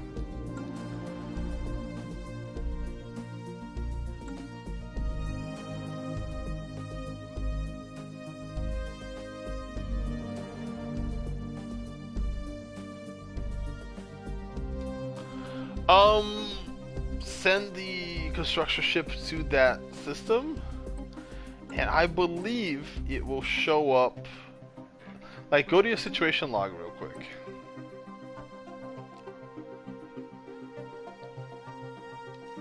Look through your logs and see if there's like the mission you're looking for. It'll generally see something like the system you want, and you need like a construction thing is present, right? So you just make sure construction ship is present, and then you come to here and you start the research. Does that make sense? Yeah, no, take your time. Yeah, I have, in between you and I have met perhaps another empire. They are just exploring that area, but now I don't know if I can like I don't know if I can take that system before they do. That's what I'm like worried about. I'm actually gonna cancel. I'm going to move some of my resources to trying to get this done faster. But we are on a time crunch now. If not, I'm just gonna have to fucking kill them. Like, this is just gonna happen.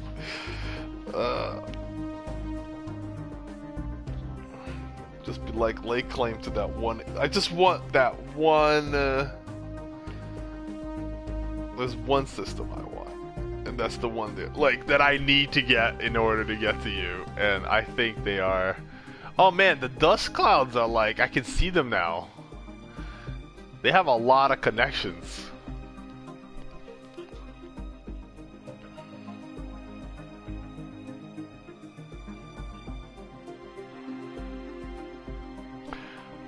Can't quite see that far yet, but I'll get to you. Yeah, I'm ready.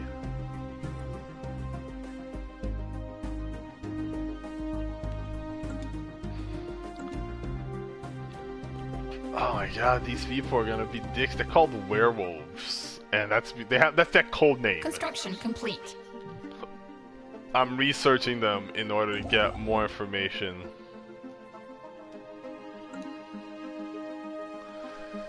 You know what I mean? I'm trying to like find out their language, start like communicating with them.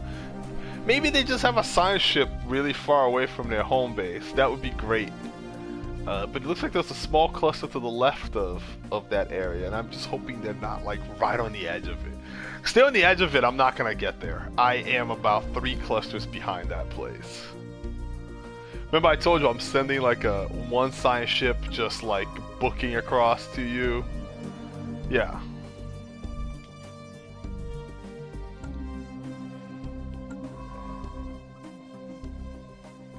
Yeah, I'm sure I'll run into a few.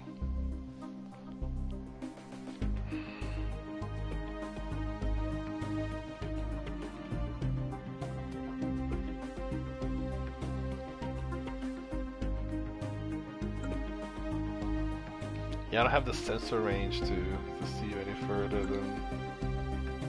One of the best things to build in this game is the sensor array. It's a mega structure, it takes like years to build, but it just lets you see everything that's going on literally everywhere on the map. Oh my god. Dude, it's like cheating during war, cause like, like you see all ship movements everywhere at all times. Like,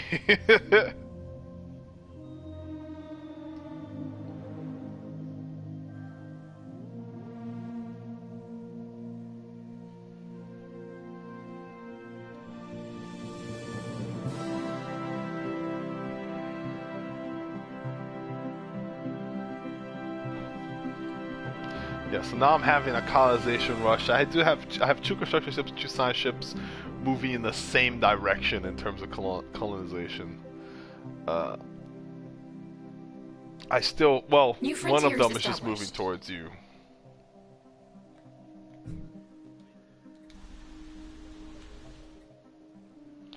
Oh man, this is gonna be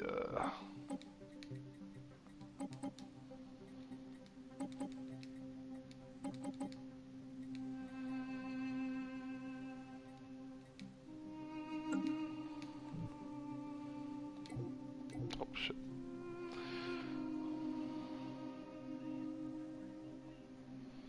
Oh yeah.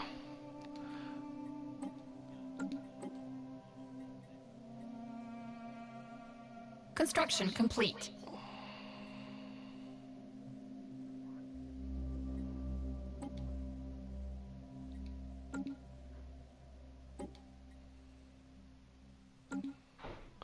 Well, I'll know who these arrows are in about a year.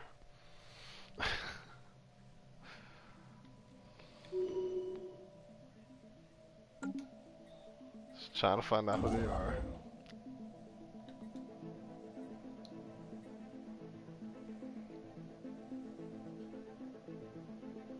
Oh, come on.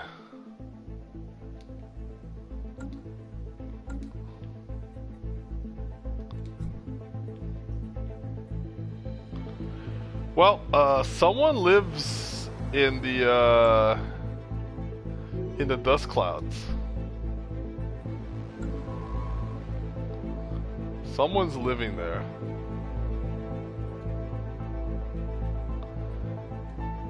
So you are north of the dust clouds? How far north are you?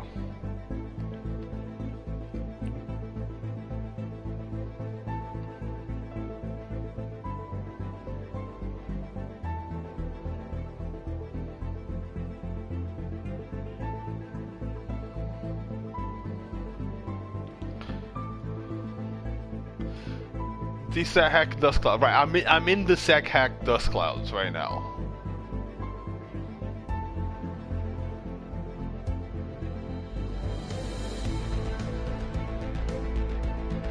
Because right north of there's like, yeah, 3 jumps away. You think? Let's see. Yeah, I don't have any names for these places until I show up there. But I can see 3 steps away from the Desac Heck dust clouds. So let's see what happens. I think the people living there are trading. It's a trading hub. I think we'll be able to trade with them once we start connection with them. They're like they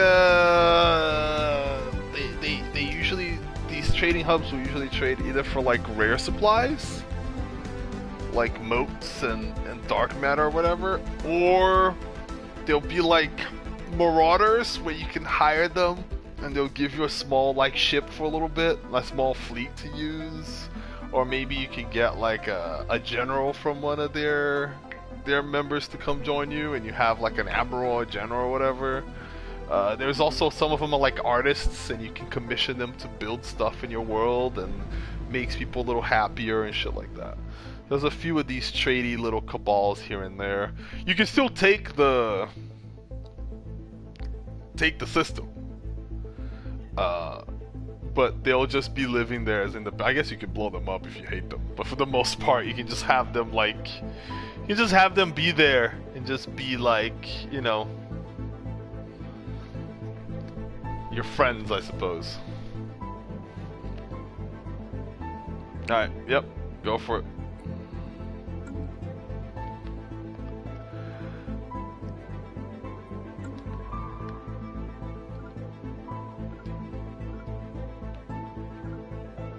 Research complete.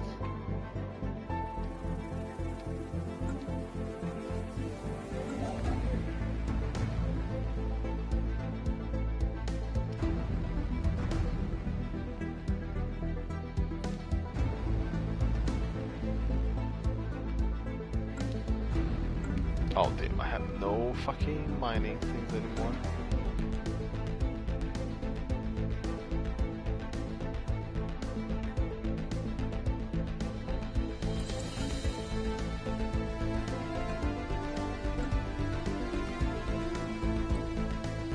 Yeah, for sure. Attacked.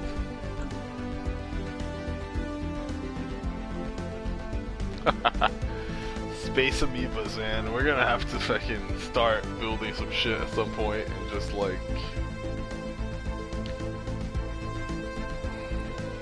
Alright.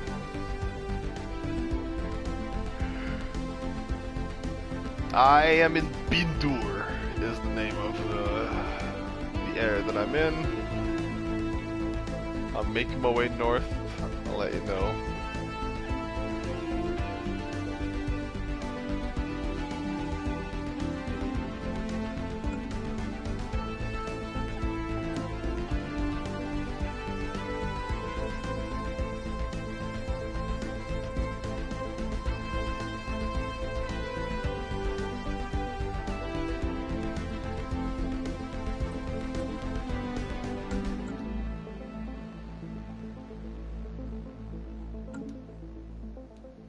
How much Unity are you getting per month?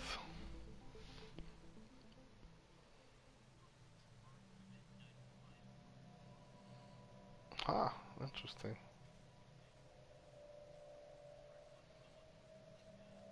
No, right next to it.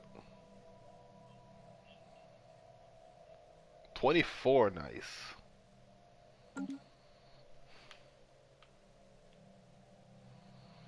Okay, I am at Bourse. That's not. I don't know what Bourse is, but that's not the one we're looking for.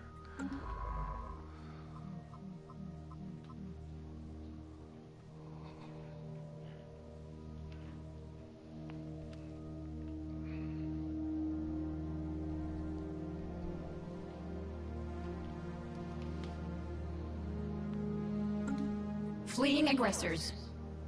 Uh-oh.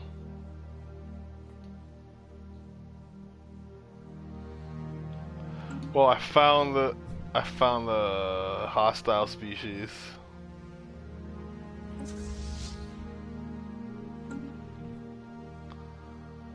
Okay, so getting to you is going to be a little more interesting than I thought.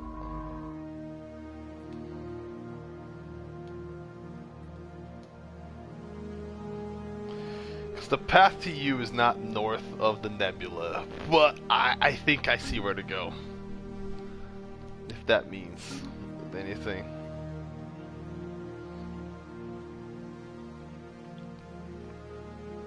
I see.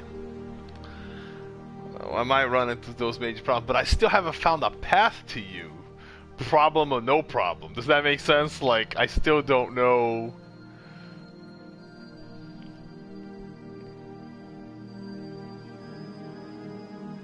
Nope, nope, nope, nope, nope, nope, nope. But I do. I've passed through them already.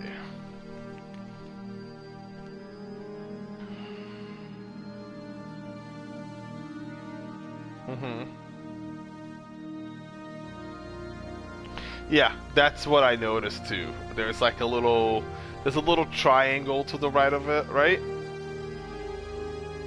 Yeah, I'm going to the triangle right now, and you said there's problems in there, so I'm trying to learn about these problems.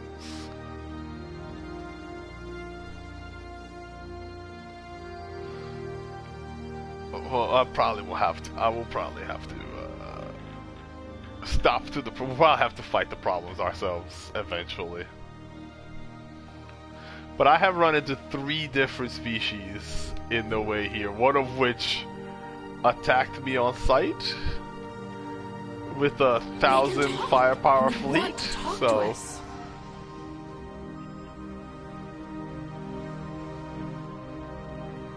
well, I've met the centralized Lavis constituents. They are slaving despots, so yeah. I will greet them in peace, however. For now.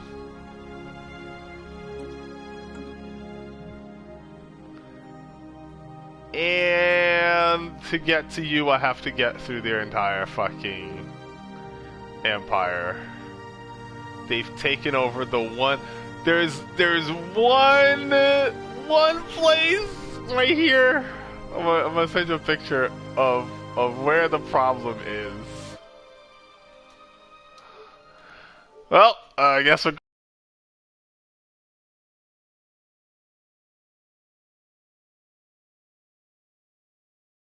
in the way.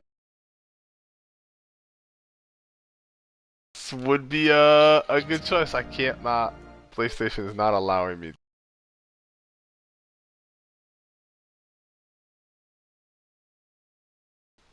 Well, that does mean you have to build your army and make your way south.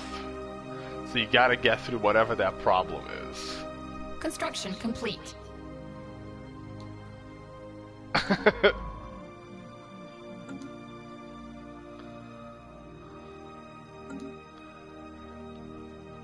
Probably not. I am going to do my best to piss him off in a very specific way.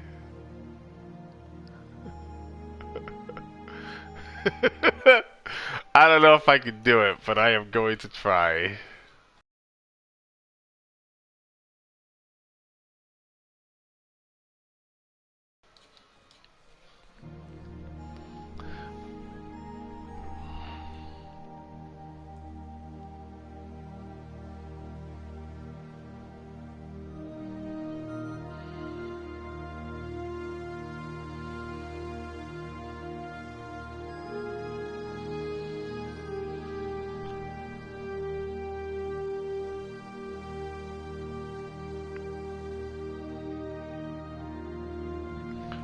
Okay.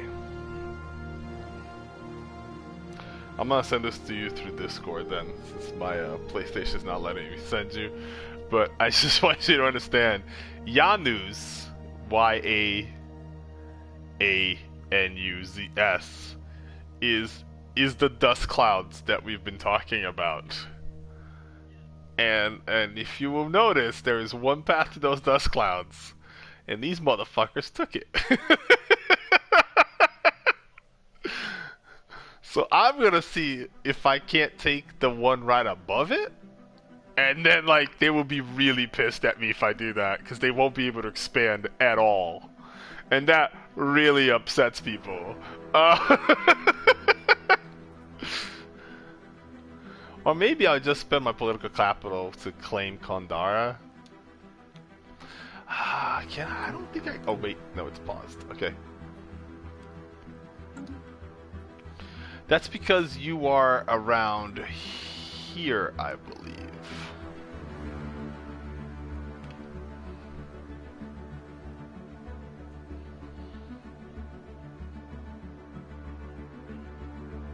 I don't. Like I said, I don't have the thing to see anything beyond where I've been. But the green little ship is my science ship. I've gotten past them already because they didn't attack me on sight or anything. It's just their land. So I am making my way towards you-ish, but I'm probably gonna run into those amoebas you talked about. But at least I'll know where we are. And then, but yeah, you're gonna need to make your way south of here. Just as I make my way, and we'll pincer them up. You want the thing you want for sure, whether we take these guys out or not, is Moscot. You don't see Moscot. It is one south of the dust collectors. That is a choke point that will like basically give you access to everything north of that without having to like protect it super well. You know what I mean? It's gonna take a long time to get there, and it's fine. Alright, we have a plan, let's do it. Yeah, I unpaused it just now. My job right now is to take Goba so that he can't expand any closer to my empire as it is. I am doing what I can.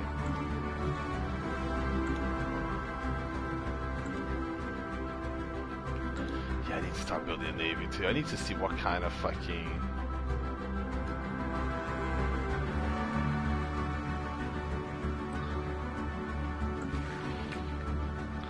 Well, they don't like me at all. They consider themselves my rival, and so they get minus 100 for my being their rival, and minus 20 for being egalitarian rabble, as they refer. Their fleet power, however, is overwhelming compared to mine. So, to be fair, I haven't built a single...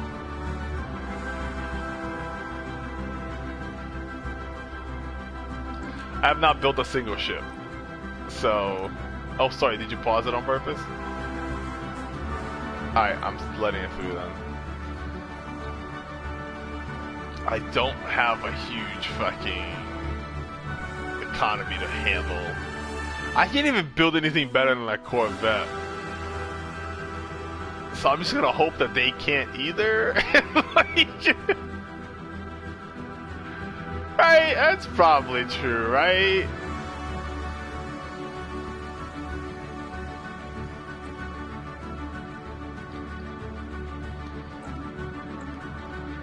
Let's upgrade the Corvettes I have.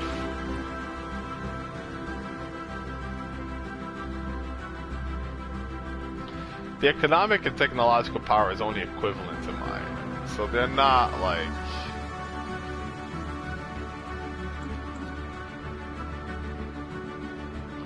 I'm at Corinth right now. Do you have some people at Corinth or no? You've mentioned Corinth before, that's why I'm asking.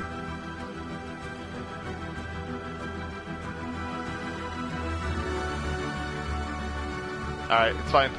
I'll keep searching. Because I ran into another alien species in Corinth, so there might be somebody else between you and I.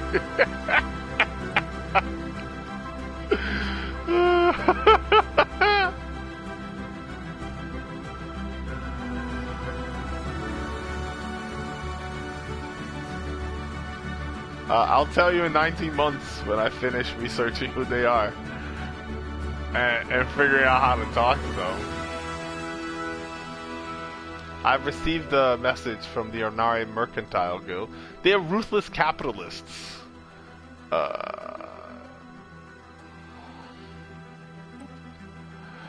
They're probably better than... Oh, they have taken over the Dusk Heck... The Heck Dust Clouds. That entire area belongs to them.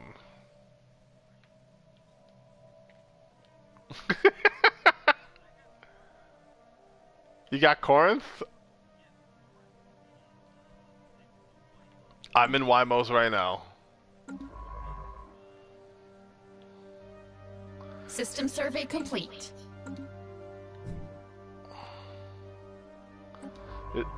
Is that north? Is that north of Wymos? If that's the only way to get to you, right?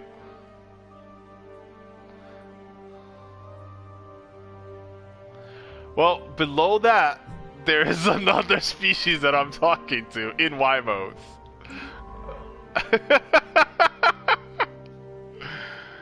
So, yeah, no, there is that. I'm gonna do a different path, though. I'm gonna see if I can find another way to you. See what happens. Probably not. Don't, you know, don't expect to work.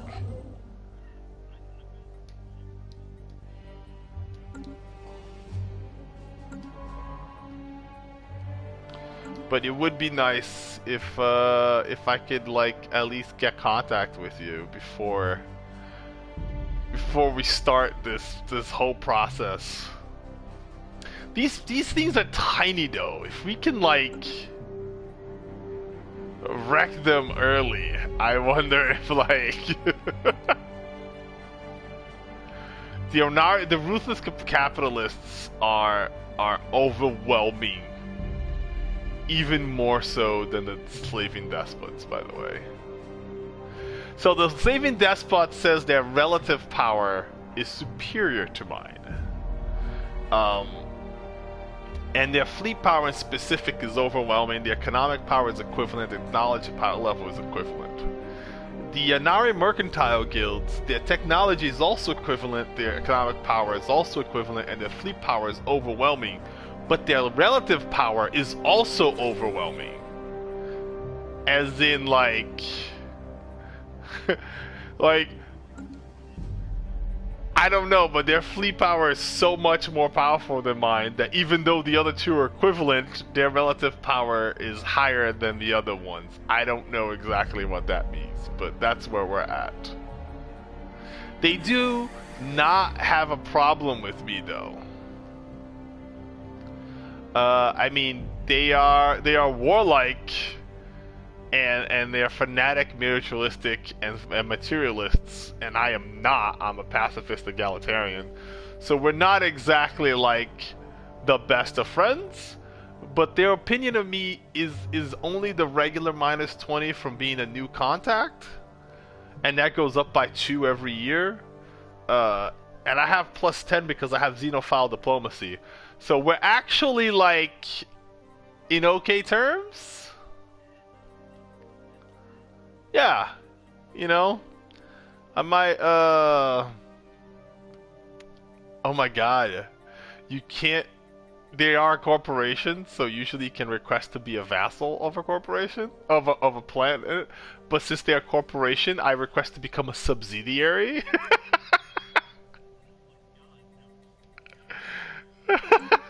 I don't know, but it's pretty hilarious that it's not like it's not vassalization, it's subsidiary, you know, like I'm still a government, I guess.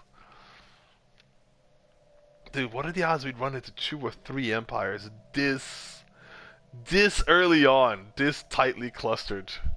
Considering there is only 6 of them, and this place is fucking huge. Like, why are you all so close to me, yo? Why?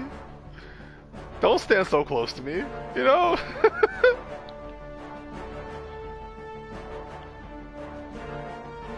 No, I'm on Earth, so I have Sol and Earth and Sirius Prime, I guess is the thing. So I'm not gonna go north to Wymos because you already told me that that's death, basically. Right, but north to Wymos, yeah. So I'm gonna go east to Wymos because it rings around it. It winds around and goes back up again.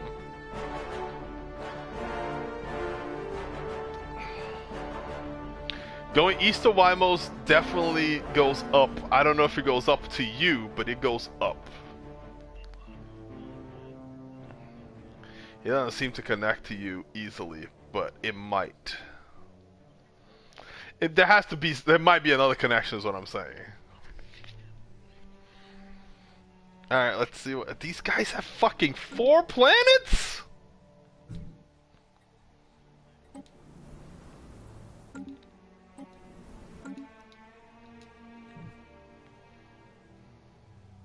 See, the slaving despots have 4 planets. They probably have slave planets. That would make sense. I have no idea. I've never messed with it.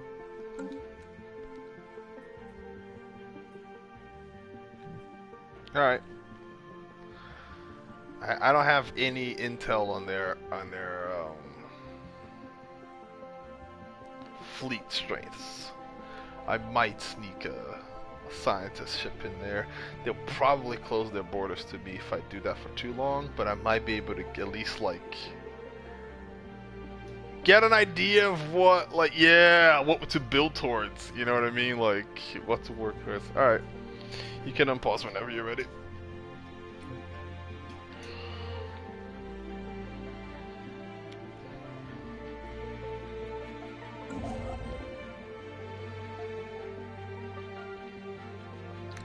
So I don't even know what, like how badly do I have to, you know, like do I even have a chance to do this in the next 2-3 years? Or is this gonna be like...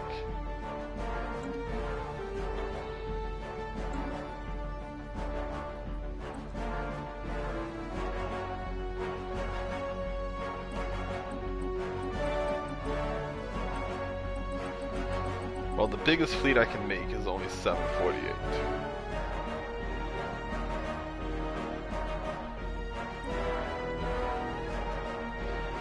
That's the absolute biggest I can theoretically make.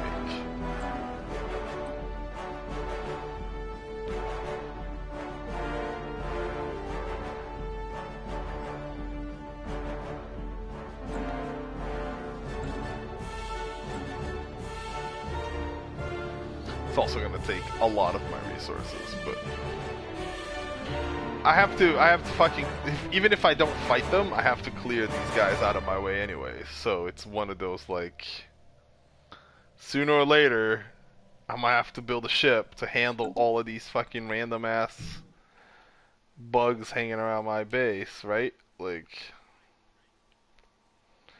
I might be able to take care of this one place, 580, 380, 680. I don't know if 700 would be enough to take them out, but it might be.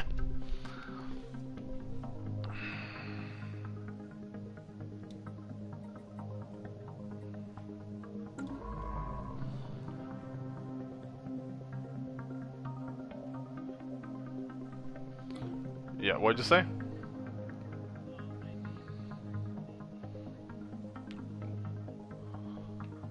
No. What was it called?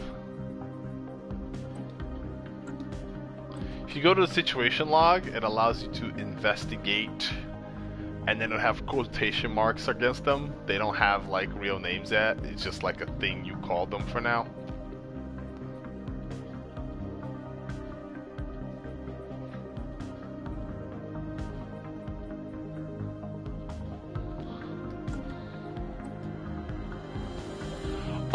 Oh, you've already done that.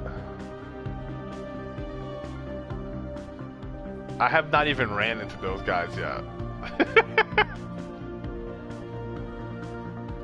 Well, the centralized Lavis constituents, the slaving despots, their fleet power is now superior to mine instead of overwhelming, and I haven't built a ship yet. I've built one ship. I upgraded the 3 ships I have. I built one ship, and their power has gone from overwhelming to just superior. So I feel pretty good in being able to like push these guys.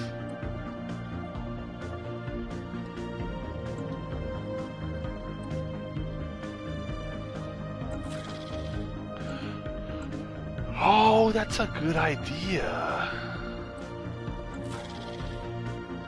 Offer trade deal, communication links between him and me.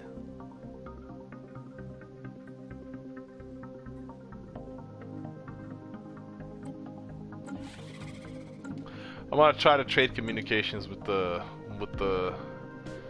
rich people, and that means I'll have access to whoever they talk to. And if they talk to the guy that you're talking to, then we'll be able to connect that way without ever having to meet. Yeah, that was. We'll see. We'll see what happens if they accept the trade or not. Yeah.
Do it.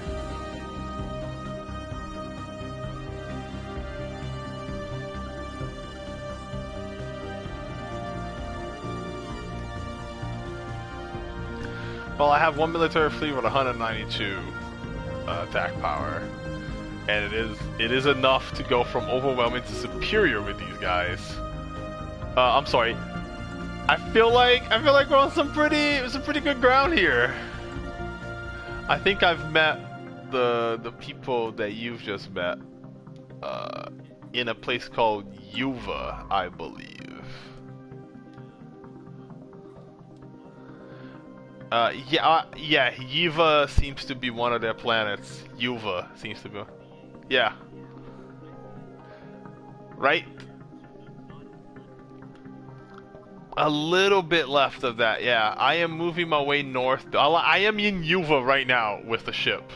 And I'm moving north through their... Construction complete. Through their entire, like... Oh my god, these guys. I gotta hurry. Come on. Come on, science ship. They're trying to take Goba. Rivalry. The centralized Lavis constituent Star Empire are rivals with the Anari Mercantile Guild. Dude, I'm about to be rivals with that empire. So I have a system that I can use as a jump off point for the war. But I want one more. One more! And I'm rushing like so hard to take that. No. It's Goba. It's still south. It's far south. Construction complete. But I have a good jump off point. Research if I can't complete. take this spot, They can talk, and they it'll want be to okay. talk to us. I have access to Bulvaria. They're also fanatical purifiers. Okay. Oh my god, they absolutely fucking hate me. Their opinion of me is minus 1,000, because, quote, I am xenofilth, end quote. I cannot even trade with them, which means I cannot share communications with them. They've actually kicked me out of their empire, which I was crossing to get to you. I have closed. They closed their borders to me.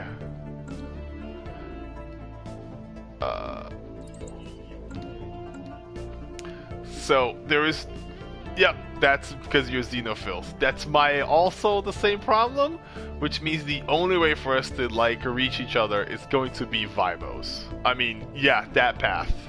It's the only way for you to do it. There is no other way. Even then, you're gonna have to run into Janus, and then if you start communications with them, you can get communications with me.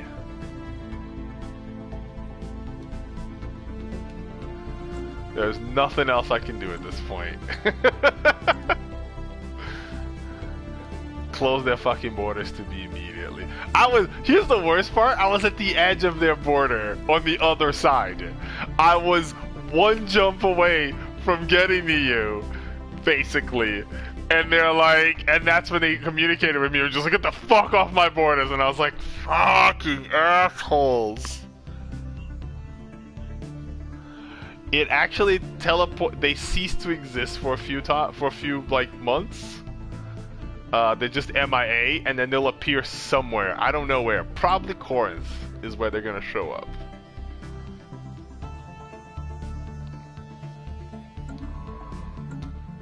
Oh no.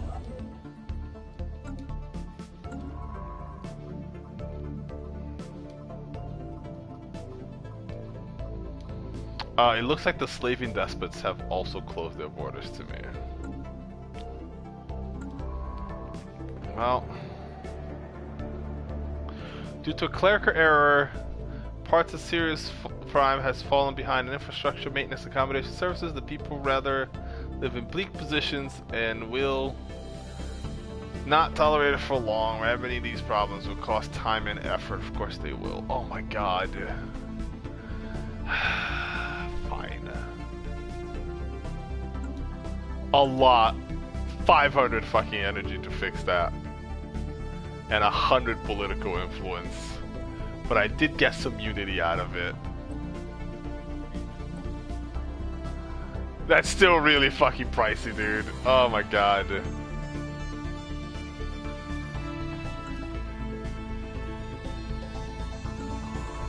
Well, that's the end of my exploration north now, I guess, since these guys have just like decided that that's the end.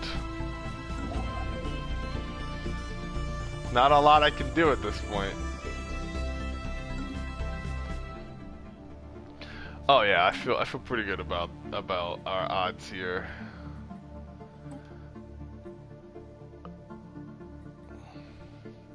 Well, Yanari Mercantile Guilds has dropped from overwhelming to superior. And centralized Lava's constituents have an equivalent fleet power to mine.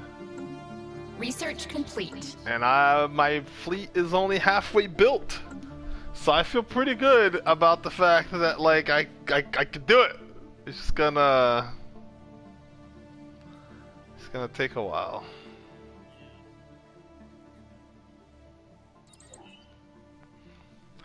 I am researching destroyers, but it is gonna take 44 months before that happens. I'm just building ships now. It's good to know that like you don't have much of an armada. I did take Goba though, the way I wanted to.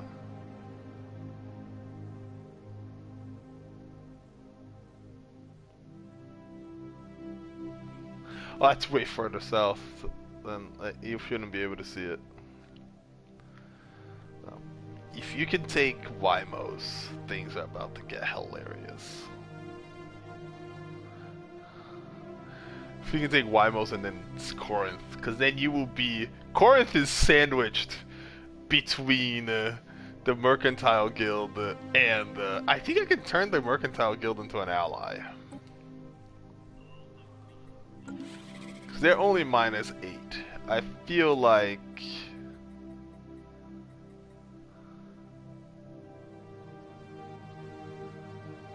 I can guarantee their independence, but I don't think that's good. I think I'm just gonna trade with them for now. they're a mercantile guild, right? They're gonna want to trade. Also, yeah, their trade acceptance is 100% at base. Like, I don't have to give them any extra. They're just like, as long as the trade is a fair amount of like value, they do not care. Yeah. Construction complete.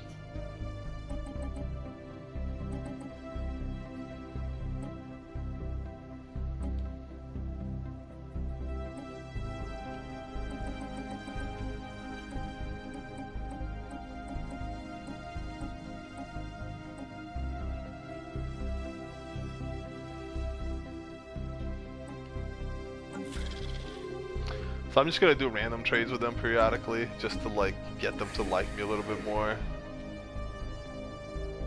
And they didn't like it. Even though it was 100%, I guess it wasn't beneficial enough.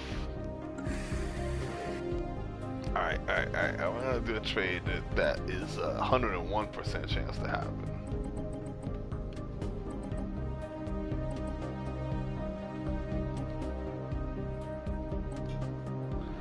I want 70 alloys.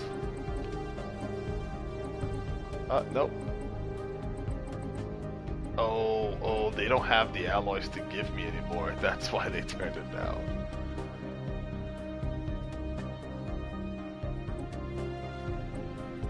I don't know. Sometimes, like, it's too valuable for them, so they don't want to, like, trade. Alright, I'll take some credits from them, and I'll give them food. Like, once you see minus 1,000 is when they're like definitely not trading that amount. Like, they don't have enough to trade. They probably built some ships, and now they don't have any alloy left.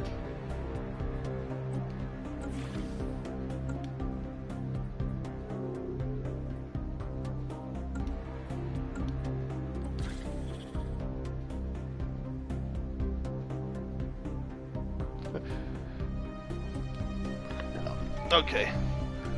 The extra 1% helped, so I'm gonna start doing that more regularly. When I trade with them, I'm just gonna give them 1% more than, you know. Alright, upgrading in my star base.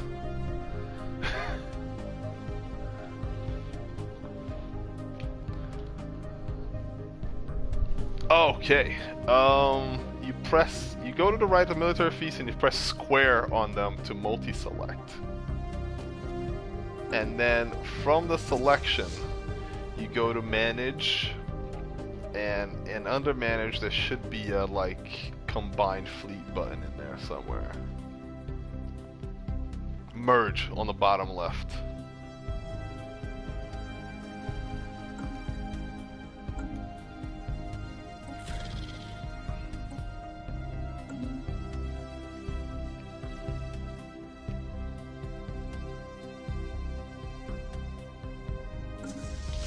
Are you under, like, so did you select the two of them with square? Yeah. You see it. You gotta have them both selected though, yep.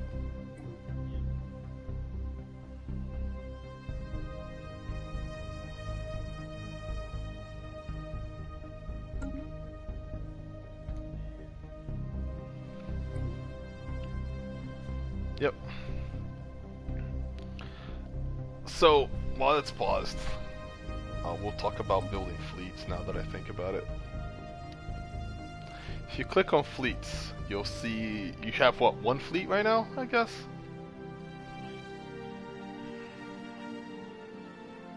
Right, and it's called, what's it called? I don't know. The Crest of Waves is pretty hilarious. But you have the, on the right side, it should show you, it's like how many corvettes are in the ship, right? Right. So, the way you want to build the ship is you go to, like, you select the thing and you have reinforced fleet, repair, upgrade, disband, add ship, design to fleet. And add ship design to fleet would allow you to add destroyers or whatever to it. And then when you tap right, you can go to the corvettes and use the right analog stick to increase or decrease the amount of corvettes that are in your fleet. And once you do that, you can just tell it to reinforce fleet, and your shipyards, all your shipyards in the fucking galaxy will start building corvettes and shipping them to you, to your fleet, so that your fleet will replace the corvettes that you need. Yeah. Yeah, it's not super relevant now when you only have one shipyard, but later on when you're running like this massive sprawling empire of fucking shipyards, you can just like, yeah. Yeah, it'll be a little easy. So then you shouldn't have to merge them. I mean, I know you just got the raiders, and that's probably why you're merging them. But that's how you like add corvettes to your ship without having to like, you know, do a fucking dancing song about it. All right. Yep, I'm good. Oh man, I'm so. Nope, I never even touched. I never went north of Imos because you told me it was bad, so I just like.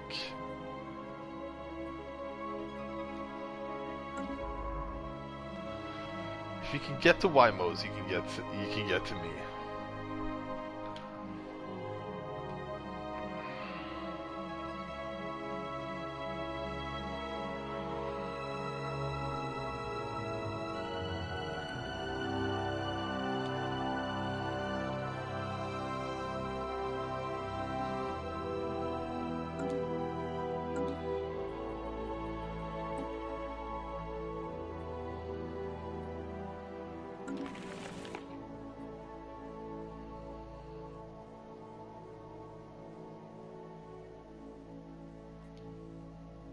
Yeah, fuck that.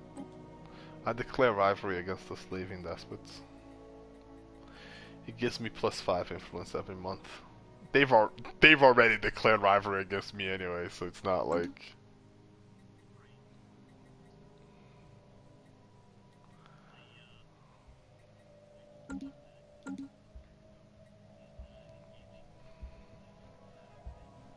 Yep.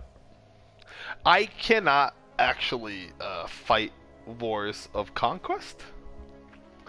I'm not allowed because I'm a pacifist, but I can fight liberation wars. And what that means is, when I take some of their land, quote unquote, once the fight is over, it will be replaced by a new empire that is built of their people, but they agree with me a little more, so they'll be more egalitarian and they'll be more pacifist. They'll be less slaving despots, I suppose. So I presume it will be one of his slave species will take over, and I will try to take like 3 or 4 of his land, one of the planets and shit, you know, like, and a path to you. Like that's my goal, is to like, if I can have an ally in that path instead of an enemy, that would be great game. But also, I can just piss him off enough to declare war against me, and then I can just take his fucking land that way. It's also possible. You can unpause whenever you want. It's alright. That's my. What do you say? Construction complete. Yeah, I have one, but it's really close to these guys. Like, I'm a little scared because, like, I don't know. It might actually be a good idea though, because they would stop to try to like bomb it and destroy it and take it over, and that might buy me some time to like, you know.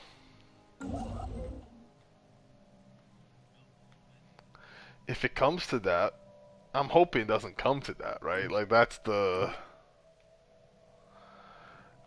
dream, I guess. But it doesn't hurt to be prepared.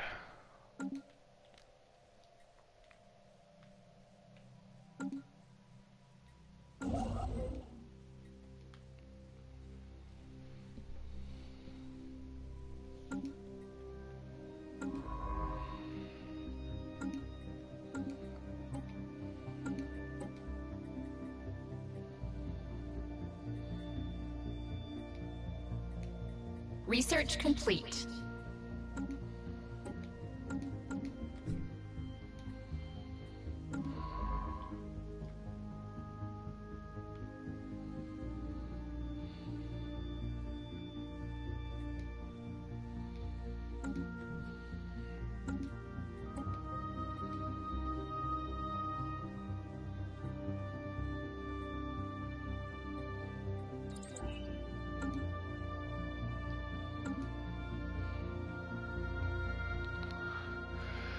Oh boy, this is not the best start I've ever seen. They are so tiny, dude. That's the other thing, though. I'm kind of amazed. We ran into 3 tiny empires. Also, my the Inari Mercantile Guild now is plus 44 with me.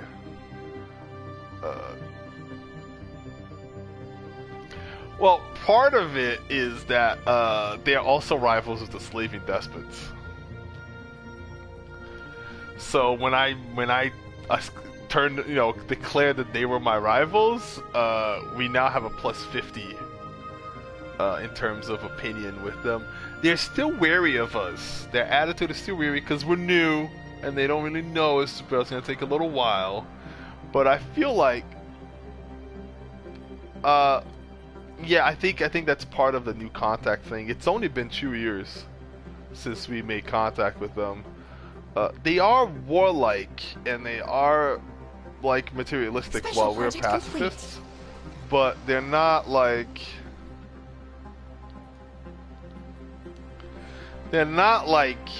evil. You know what I mean? They're ruthless capitalists. They're definitely problematic, but they're not like gonna murder anything. Right. I mean, I'll probably liberate their people eventually. But I'm not in a hurry to do it. You know what I mean? Like, I can probably get a non-aggression pact and commercial pact with them and shit like that, you know? I think their borders are still open, you know, things like that.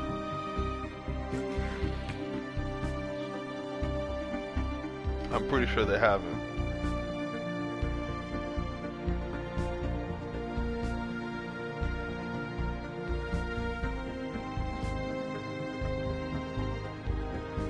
By the way, I contacted the diplomat of the slaving despots, the centralized Lamist constituents, and his first words to me are, "The contempt our emperor feels towards you is shared by our entire nation.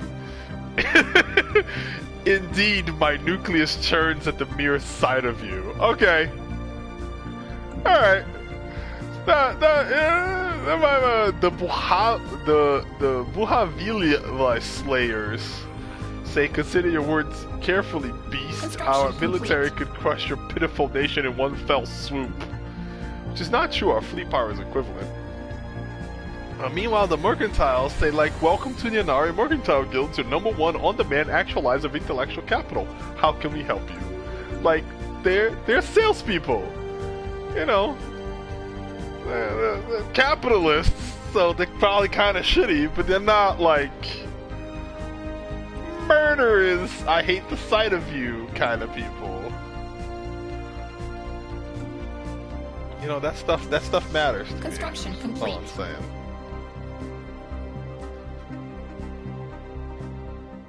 Fuck yeah.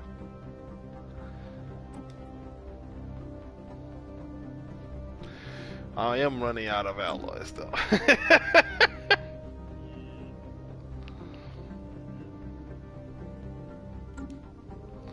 Oh, I'm still building up a thing. I have a star base that's getting upgraded slowly. But I don't have. Damn, I can't upgrade them at all. I fucked up.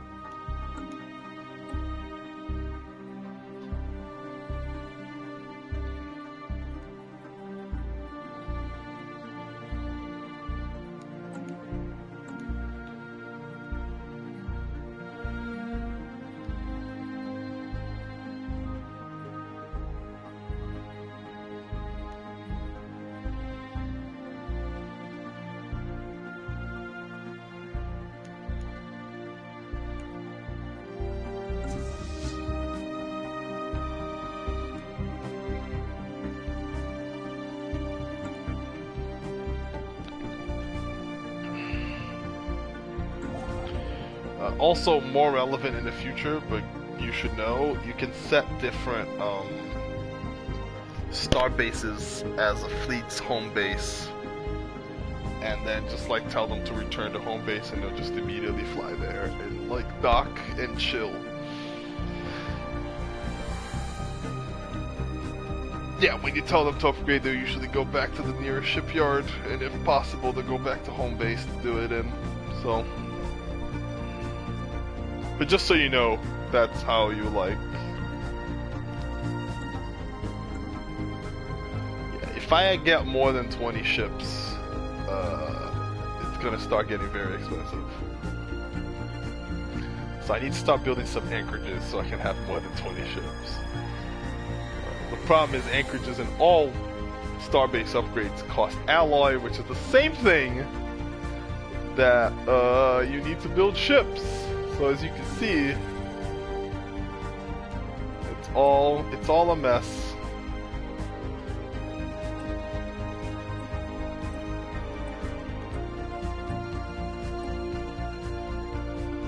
Okay, let's see if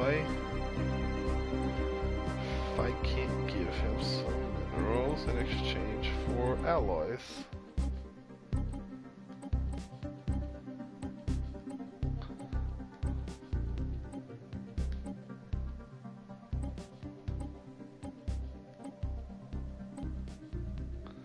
Yeah, that'll do.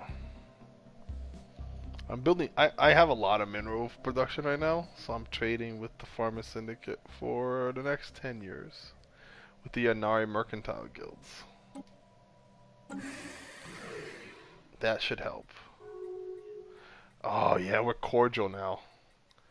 There we go. There we go. Non-aggression pact?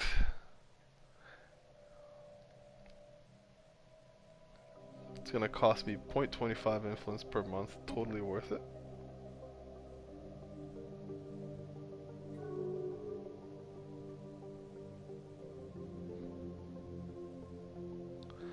I accepted it. Handshake protocols activated. We will get 4.13. They will get 0.72. I like that. I'm building a commercial pact with them too.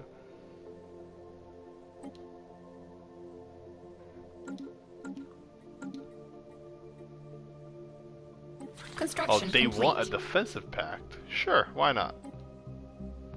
Now if someone attacks me, they'll come help activated. me. And they also want a research agreement. By all means, let's go. Okay.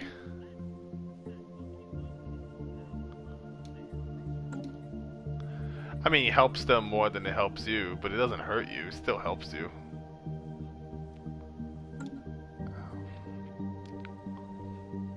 Now, what I need to do is I need to piss off these guys.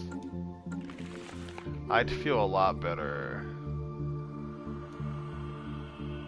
if you were close enough to...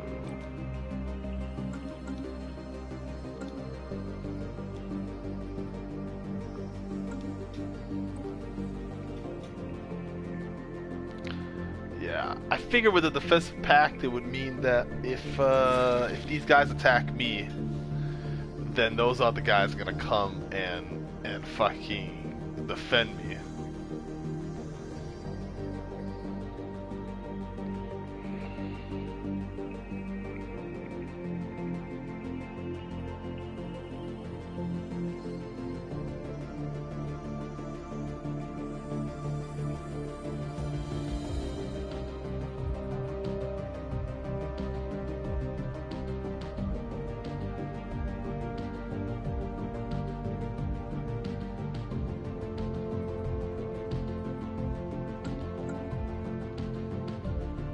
Yes.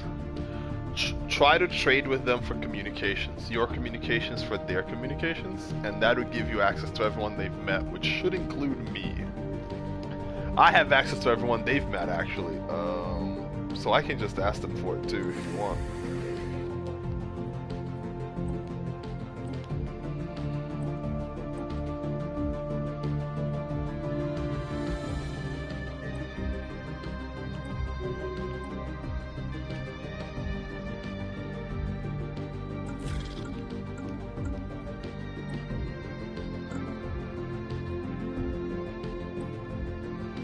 Let me know if they accept it. If not, they are friends with me, so.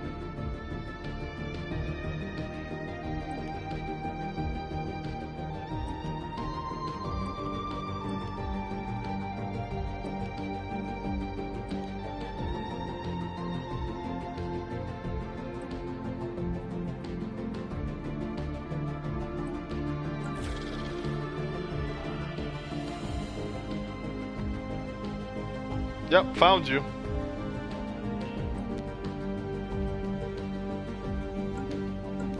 Nope, nope, nope, nope. I gave him 1 mineral a month for 10 years in order to get contact with you. That's totally acceptable. Like, I was like, that's totally an acceptable cost. Like, no problems with that at all. Okay. Now, we should trade with each other. Wait, what is this?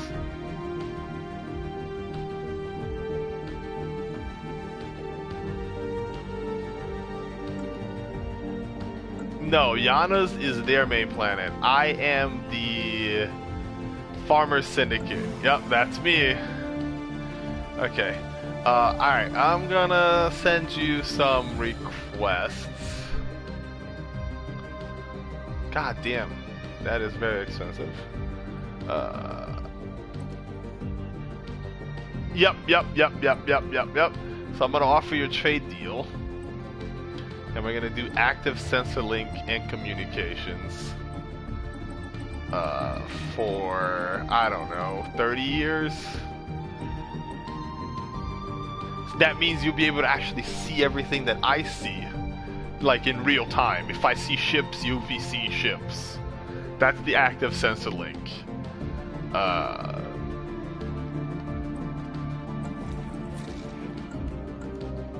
Yeah, oh yeah. We got two slaving empires to deal with.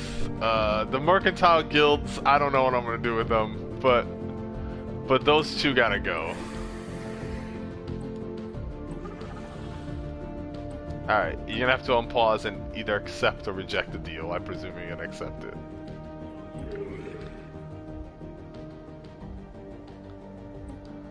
Hold on, actually, I think I can send you another. So this is gonna cost us some political capital. But a commercial pact will... actually doesn't do much for us.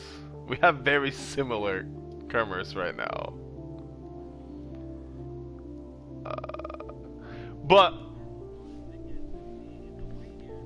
yeah, but research agreements would increase our.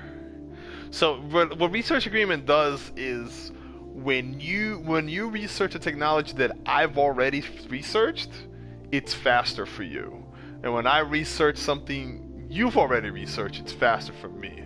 That's all it really does. It does cost us 0.25 influence per month to do it. That sounds worth it to me too, right? I'm not gonna bother with the rest because commercial pact, I think I would make a little more money than you. But like, dude, I would get 0.80 and 0.27 and you would get 0.72 and 0.21. You wouldn't lose it, so it would benefit us both, but that's a pretty minor benefit. And the cost is still 0.25 influence, which isn't super high, but it is I feel like influence right now is more valuable than credits and fucking Unity. That's the only reason why I'm like, now research speed I like. Okay. So I'm gonna send you research agreement. Done. Yeah. Alright, and I think that's it. The Defensive Pact is very expensive. And I'd rather not do that. Especially since you can't even reach me. So like, you wouldn't be able to actually help defend me in the first place. You know what I mean?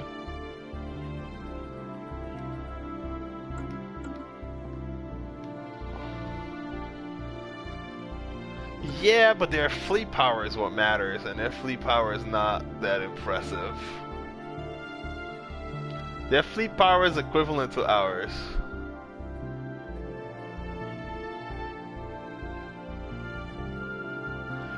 I told you, dude, if you can take Corinth, you're about to, like, get into a hairy situation.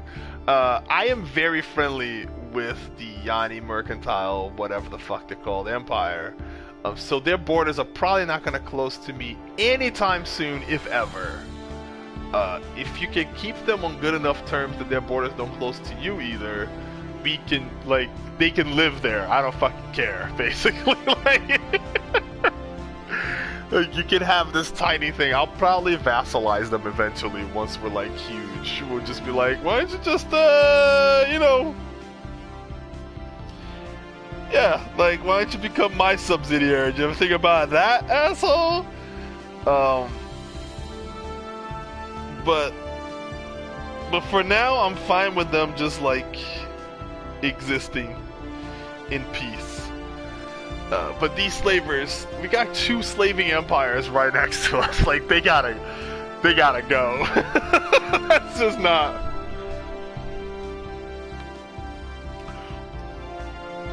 If you can take Corinth and just hold it, it will piss off these guys over here enough that they'll probably attack you eventually. So I think, here's the thing: if you can take Corinth, you can attack either of them because the Mercantile has open borders with you. So I can't attack your guy. I can't attack the Boharian slayers until we get past the centralized Lavis constituents. So my goal is to piss the centralized Lavis constituents enough that they'll attack me. And then the mercantile guilds who I have a defense pact with me will have to come protect. And their fleet is the most powerful out of the 4 of us, the 5 of us I should say. Yeah. So that should help a lot. They'll be pincered into. I have sent them insults already. I have declared a rivalry with them. I'm pissing them off. You know, like I'm trying to get them to start some shit. They haven't started any shit yet, but like, you know, yeah, dude. I can't demand tribute because I would if I could. I mean, like, their attitude with me is hostile, and their trusting me is negative 417.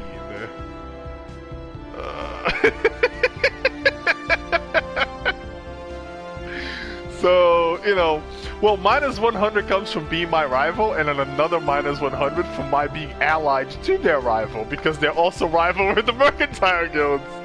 So, dude, if you want some political capital, declare them your rival too. They can't even touch you because they gotta go through the mercantile guilds. Just give them shit. Just like, fuck you guys, yeah. Say something, we'll fuck you up. Like, yeah, dude. Get some fucking influence out of that. Fuck these guys. Fucking assholes.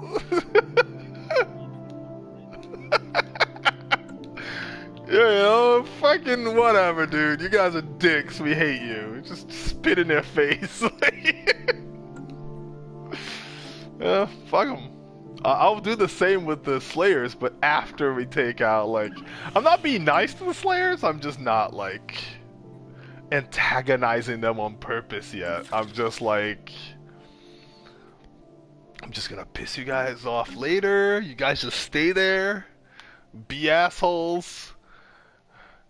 I have another access to them, actually, but I would have to go through some alien vessels. That's not a bad idea, though. Yeah, I'm not gonna do that, but it does mean that I actually won't have to go through the mercantile build. We can fucking pincer these guys. Like, you see their southeastern path, Badukan? If you look at... Yeah, I think I can get there if I come from my south east. Beskel is a little bit further than southeast exactly. I think I can take Beskel. See, right next to Beskel there are some aliens there, but if I knock those out, I think I can make my way over to Batakon. And then I can fucking like make a mad dash for the capital city while you keep them occupied up north. You know what I mean? Like, yeah, if you can, dude, if you can raise Jaffon and just hold it, they'll send all their ships to Jaffon, and I will just fucking beeline for Bevir and just take capital Bevir that way. And then they just be like, what the fuck? It's like, yeah, dude, fuck you. Alright, so the plan is piss off these guys as much as possible. Alright, let's... If not, I'm gonna declare liberation war against them once I have enough of a fleet that I feel we can win. And once you have access to it as well, then we'll pincer them. Alright, let's do it.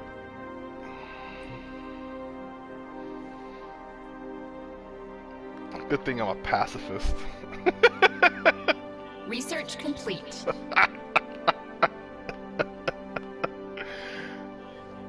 I am going to liberate the slaves in the Liberation War. That's literally what they're called, okay? That is a viable pacifist. I'm not a fanatical pacifist. I'm just a regular pacifist.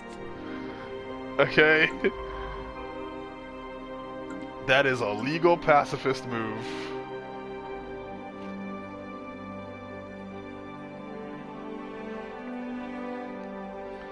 I wish I knew what the fuck kind of weapons they had though, because I would definitely build ships, like research ships specifically.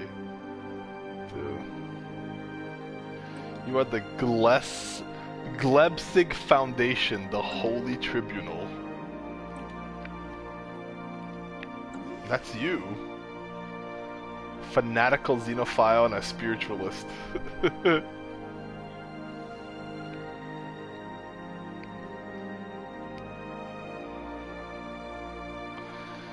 No, they, when I talked to your, what's his name, your ambassador, he's like, well met. We have felt your presence in the universe, but have yet to determine your role in the grand events. Whatever, you bunch of holy crazy beef. Construction complete. Yeah, but, you know. Oh, see, the trade league is all like, we're willing to trust you. And more exceptionally, we're willing to be trustworthy. See, they like me now. We're plus 82. We're buddies. Yeah, I can go to war to impose ideology.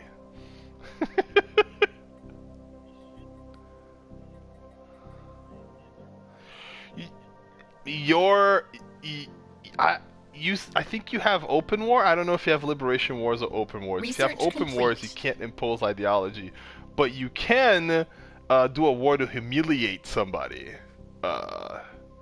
And when you win a humiliation war, you just get political capital. Like, that's all you do. You just fucking attack them, fuck them up, get them to surrender, and just get like a shit ton of influence out of it. Which is like, you know, yeah, do that. I can't do that because I am a pacifist. I'm not allowed to. And I'm okay with that. He just sent me an insult. So I'm gonna insult them back. Just... I don't even know if they're the ones that sent me the insult. Could have been the other ones that sent me the insult. I don't know.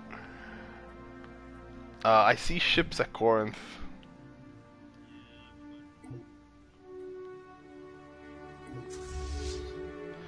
I'm saying is Corinth has like ships you have to fight. Okay. Yeah, because I can see what you're up to, so I can actually like, I can watch your wars now. But yeah, if you can start taking Flim, Abba, Yoimos, and Corinth quickly, like you need Corinth right away. so that you can have access to.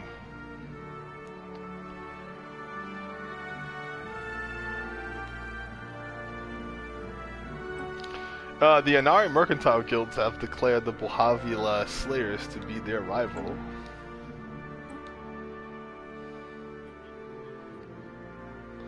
Indeed. They have comparable fleets. They're both superior to mine, but not overwhelming, just, you know.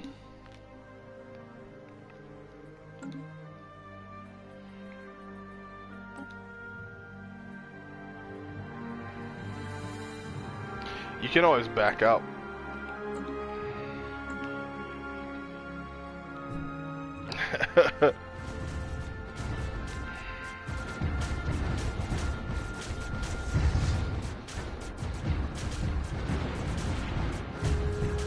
You have good odds, actually.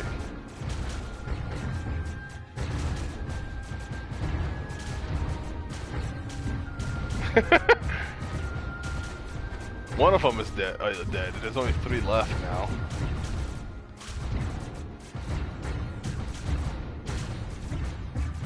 I think you got it, actually. Yep. You took. Now there's only 1 left. And your ships are still in pretty decent shape. I mean, they're hurt, but you haven't lost many, right? So your firepower is still equivalent.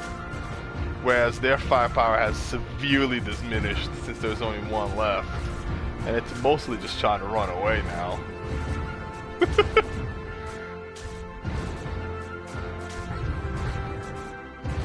Yeah, you got it. Done.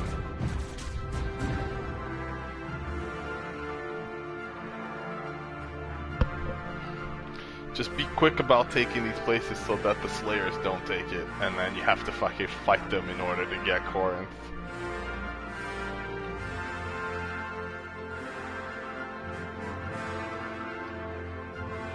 Yeah.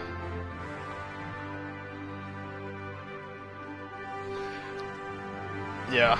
Are you gonna colonize it right now, though? Because if not, you might as well just take Film Alba and come back to that later.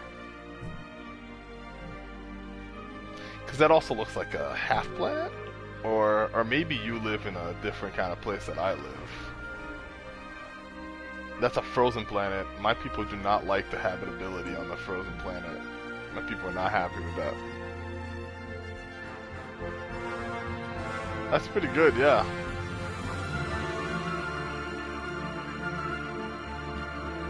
Yeah, you just don't want them. Now that you've cleared that path, you know what I mean?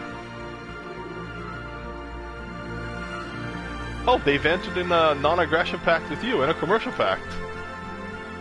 Alright, you're friends with them too. Nice. Now, if we choose to attack these guys, the Mercantile Guild is not going to come to help us. I have a defensive pact with them. They are exclusively going to help me defend myself. They're not going to attack anything for me. Which, I mean, fair enough, I suppose.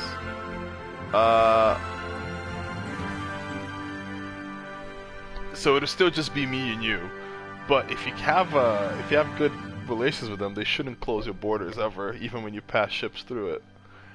Especially because they'll understand that you're doing it to take over. Yeah, these guys are expanding pretty aggressively west of me right now. I do not like. It's one of the things I want, is I want to cut off their expansion. Even if we don't destroy them in the first war. If we can cut off their expansion completely. You know?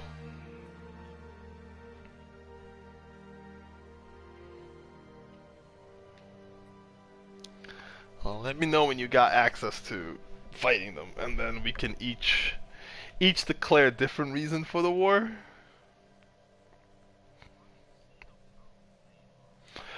When you go to the contact screen and you just highlight them, it gives you relative power, but it also gives you a breakdown on fleet power,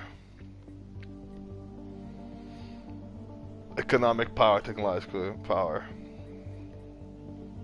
Yep. Max. Ooh, this is not great, but my fleet power is now equivalent to the Mercantile Guild's. But the Buhavila Slayers are still superior to mine, which means they have the strongest army out of the four of us.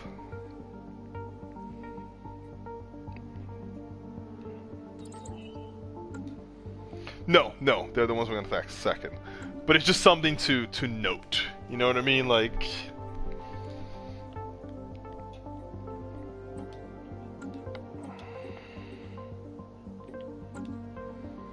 they are the weakest of the three people that aren't us. I don't know what our power is compared to everyone else's, but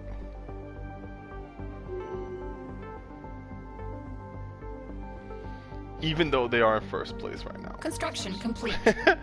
You are in 9th and I am in 8th. There's barely any difference in score. My economic strength is slightly higher than yours. My technological level is slightly lower than yours. We have basically the same number of systems. My population is slightly larger. That's probably the biggest buff. But like, we're basically the same score right now. Centralized Slavic constituent number 3 out of the 9 of us. The economic strength is quite large, but the technology is actually worse than even mine, which is worse than yours, by the way. So Handshake protocols activated.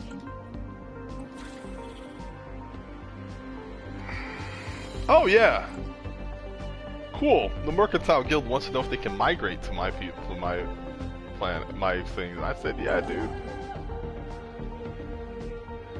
Yeah, we have an open migration treaty now. You can come hang out whenever they want, man. All about.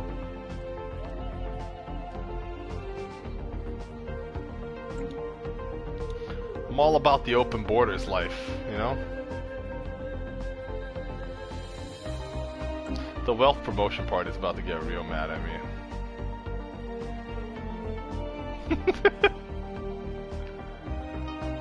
They don't like war. They like having a lot of money in the bank. I was like, it's a good thing that only 28% of my population agrees with you guys, because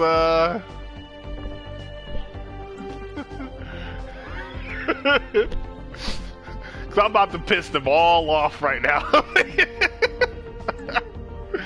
This war's about to start and it's gonna piss off everybody. You know what? I don't care. Fuck them.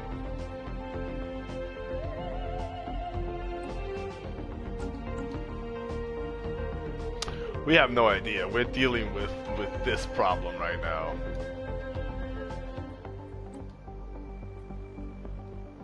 Oh yeah.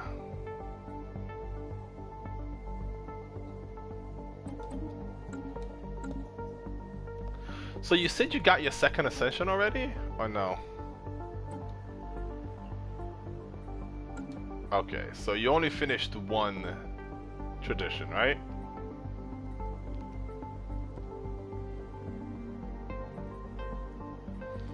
You did discovery completely? Construction complete. Gotcha.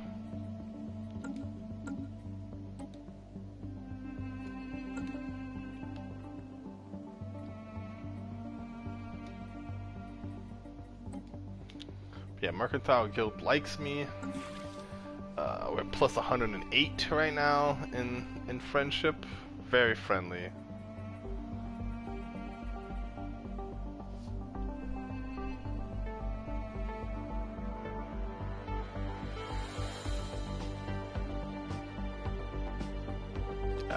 I could not invite them to a federation though.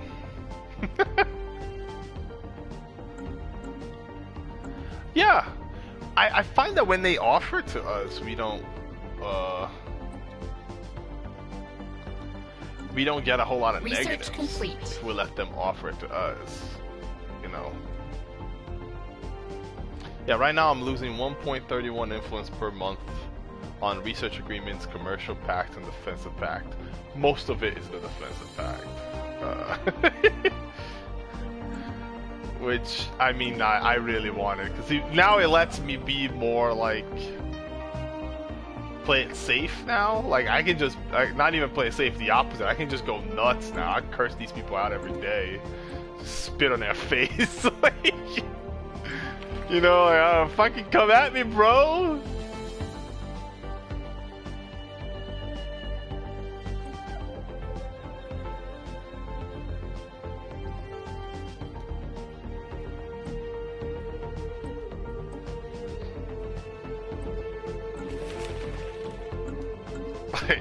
I offer them trade deals, and it's like, what if you give me 2 of your planets, and I give you fucking nothing, you piece of shit? How do you feel about that? Oh, you don't want to do it? Okay, so I wanted to know if that's what you wanted to do, you piece of shit.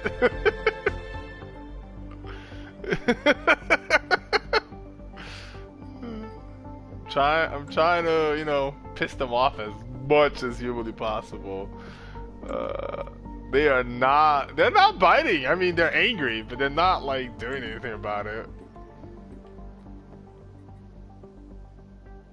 I can't even build a colony ship. Like, that's not fucking...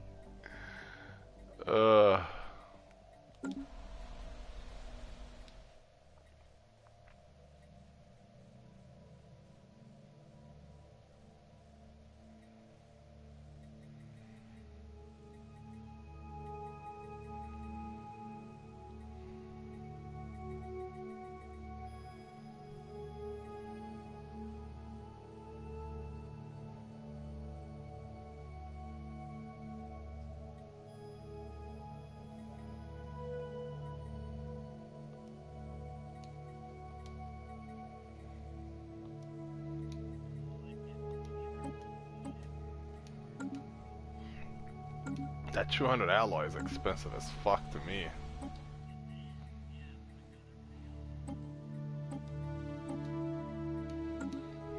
Yep.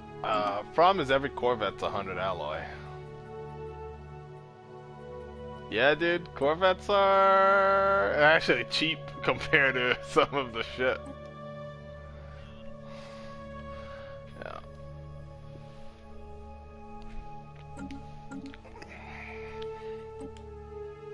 I can actually make destroyers now.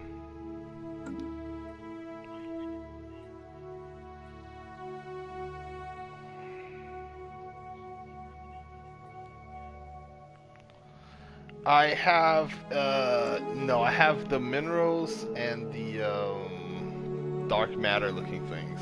I mean, I can't research them yet. I haven't gotten the research to actually mine them yet. But I have rare crystals and dark matter. Complete.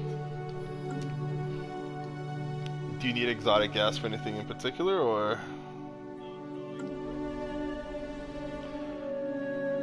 So once you research that, you can actually build something in your base, in your planets. Yeah, but you can also, if you find them out in the wild, you can research for them. So that means you found one out in the wild, probably.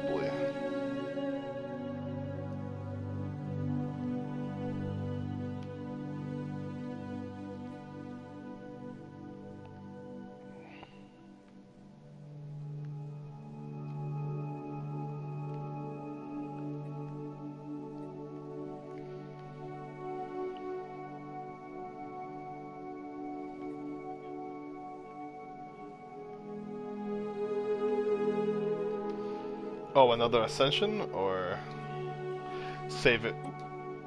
Oh, okay. One more. Yeah. Save your ascension though. You're gonna want mind over matter, but in order to get mind over matter, you have to research psionic theory.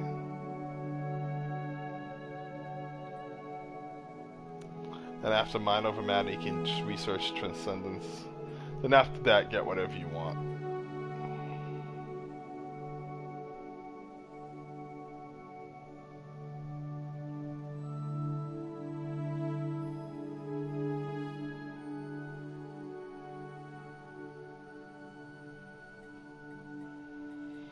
Oh shit, what? I just noticed that I can have zero compatibility, where I have like a huge, I can crossbreed with different species and get like half breeds.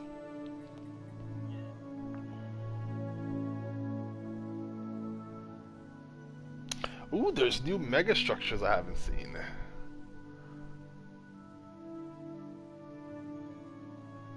That's the other one you could get is oh no, that has to be your fourth one. Is Galactic Wonders. Allows you to build mega structures, which include the matter decompressor. I don't know what that does. Strategic coordination center. Don't know what that does. Mega art installation. Don't know what that does. Or interstellar assembly, which I also don't know what that does. But I do know you can make the Sentry Array, the Science Nexus, the Dyson Sphere, and the Ring World out of that. Yeah, it's fucking awesome.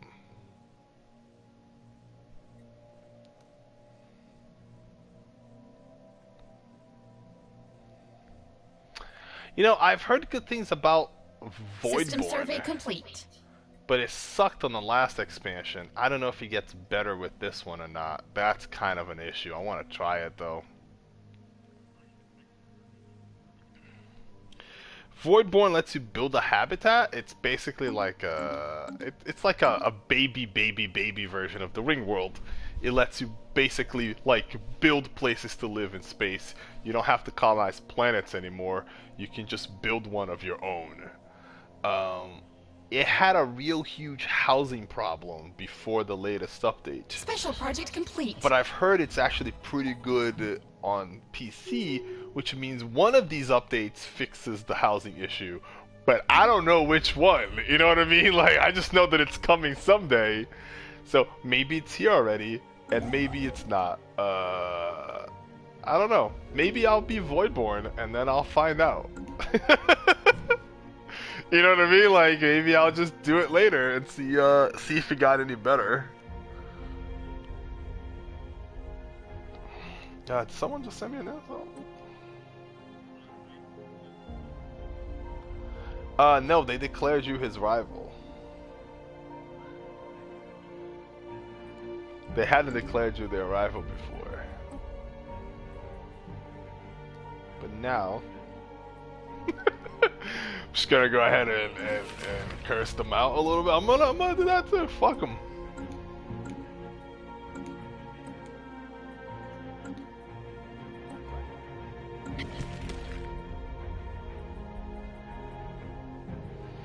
Said I wish I could demand them to vassalize, but I can't. It has to be superior to theirs and its only equivalent.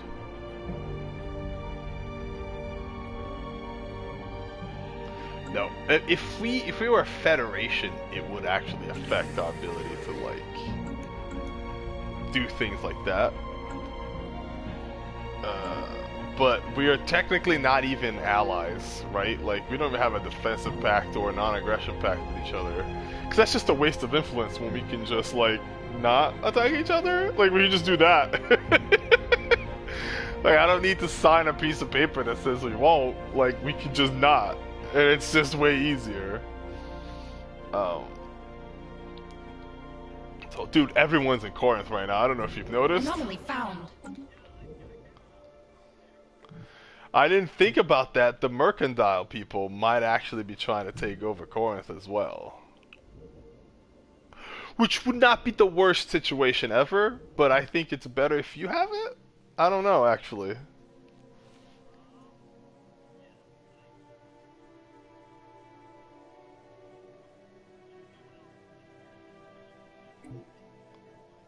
I mean, there's only us right now. There's probably other things with bigger militaries than us, but we haven't met them yet.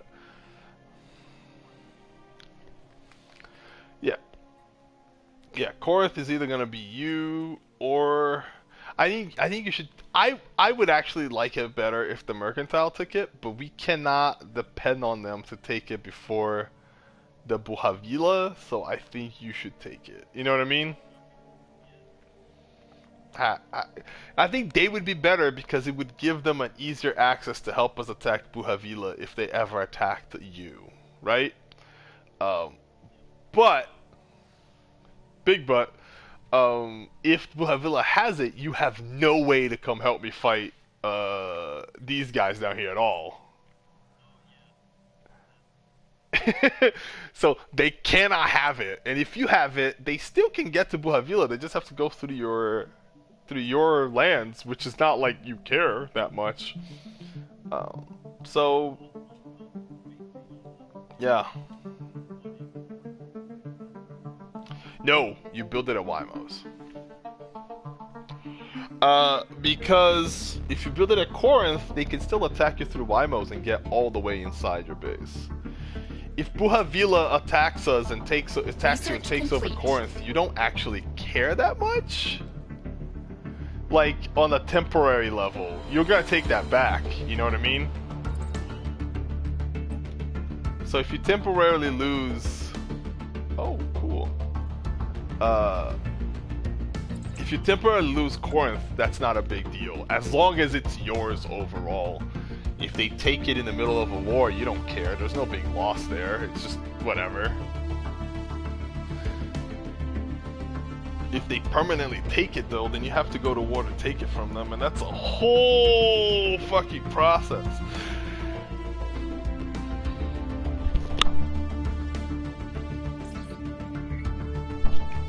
All right. Research complete. I have gained insight on the L gate.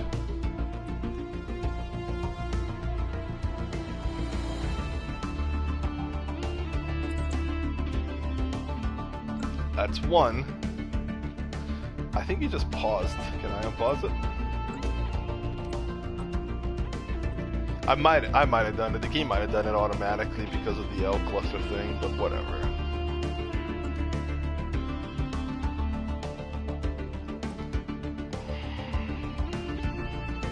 Anomaly found. God damn it! Are you fucking kidding me right now? System survey complete.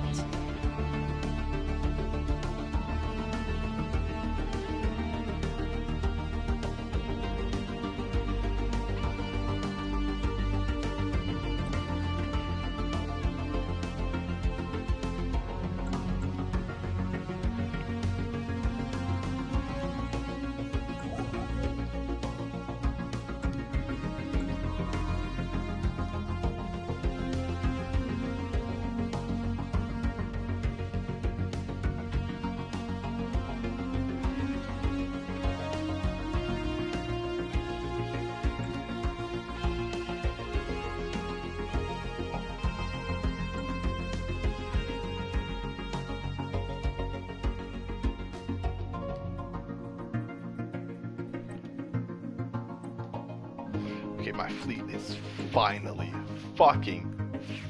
maxed out.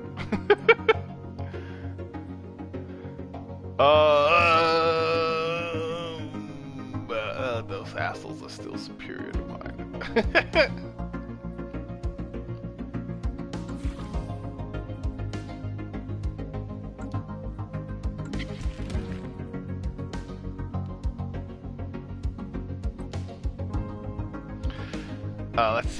Let's see how the conversation goes. He goes, how little you must accomplish in your chaotic, unstructured society. I suppose it is foolish to believe a culture such as yours could ever produce a great leader like our emperor. So then I tell them that I'm gonna end the cruel oppression of the people living under the yoke of the centralized Lavin's constituents has to end one day. Your authoritarianism is... Hold on, something happened. Oh yeah, cool. Oh! Our crew aboard... Can you pause for a second, actually? Our crew aboard the UNS Yuka Satrak, whatever the fuck it's called, report that Hithara Sea shipwreck appears to have been the result of an unexpected geomatic solar storm. The supply ship suffered a complete loss of life support systems and sustained inoperable damage, drifting until it entered the Hithara Sea gravity well. There were no survivors. The ship's cargo hold does contain a notable amount of minerals, about 300 to be precise.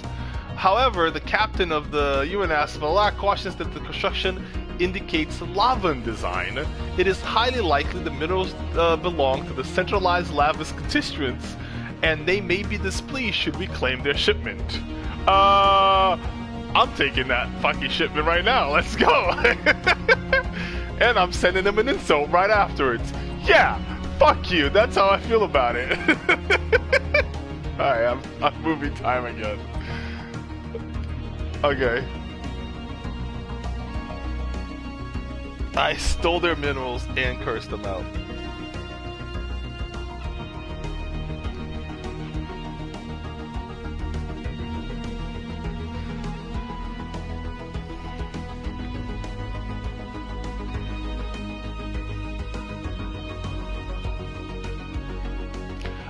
Take Corinth, and I would probably start moving your ships to Corinth. But I'm actually gonna save. It is 5:30, and I'm gonna have to actually book it today.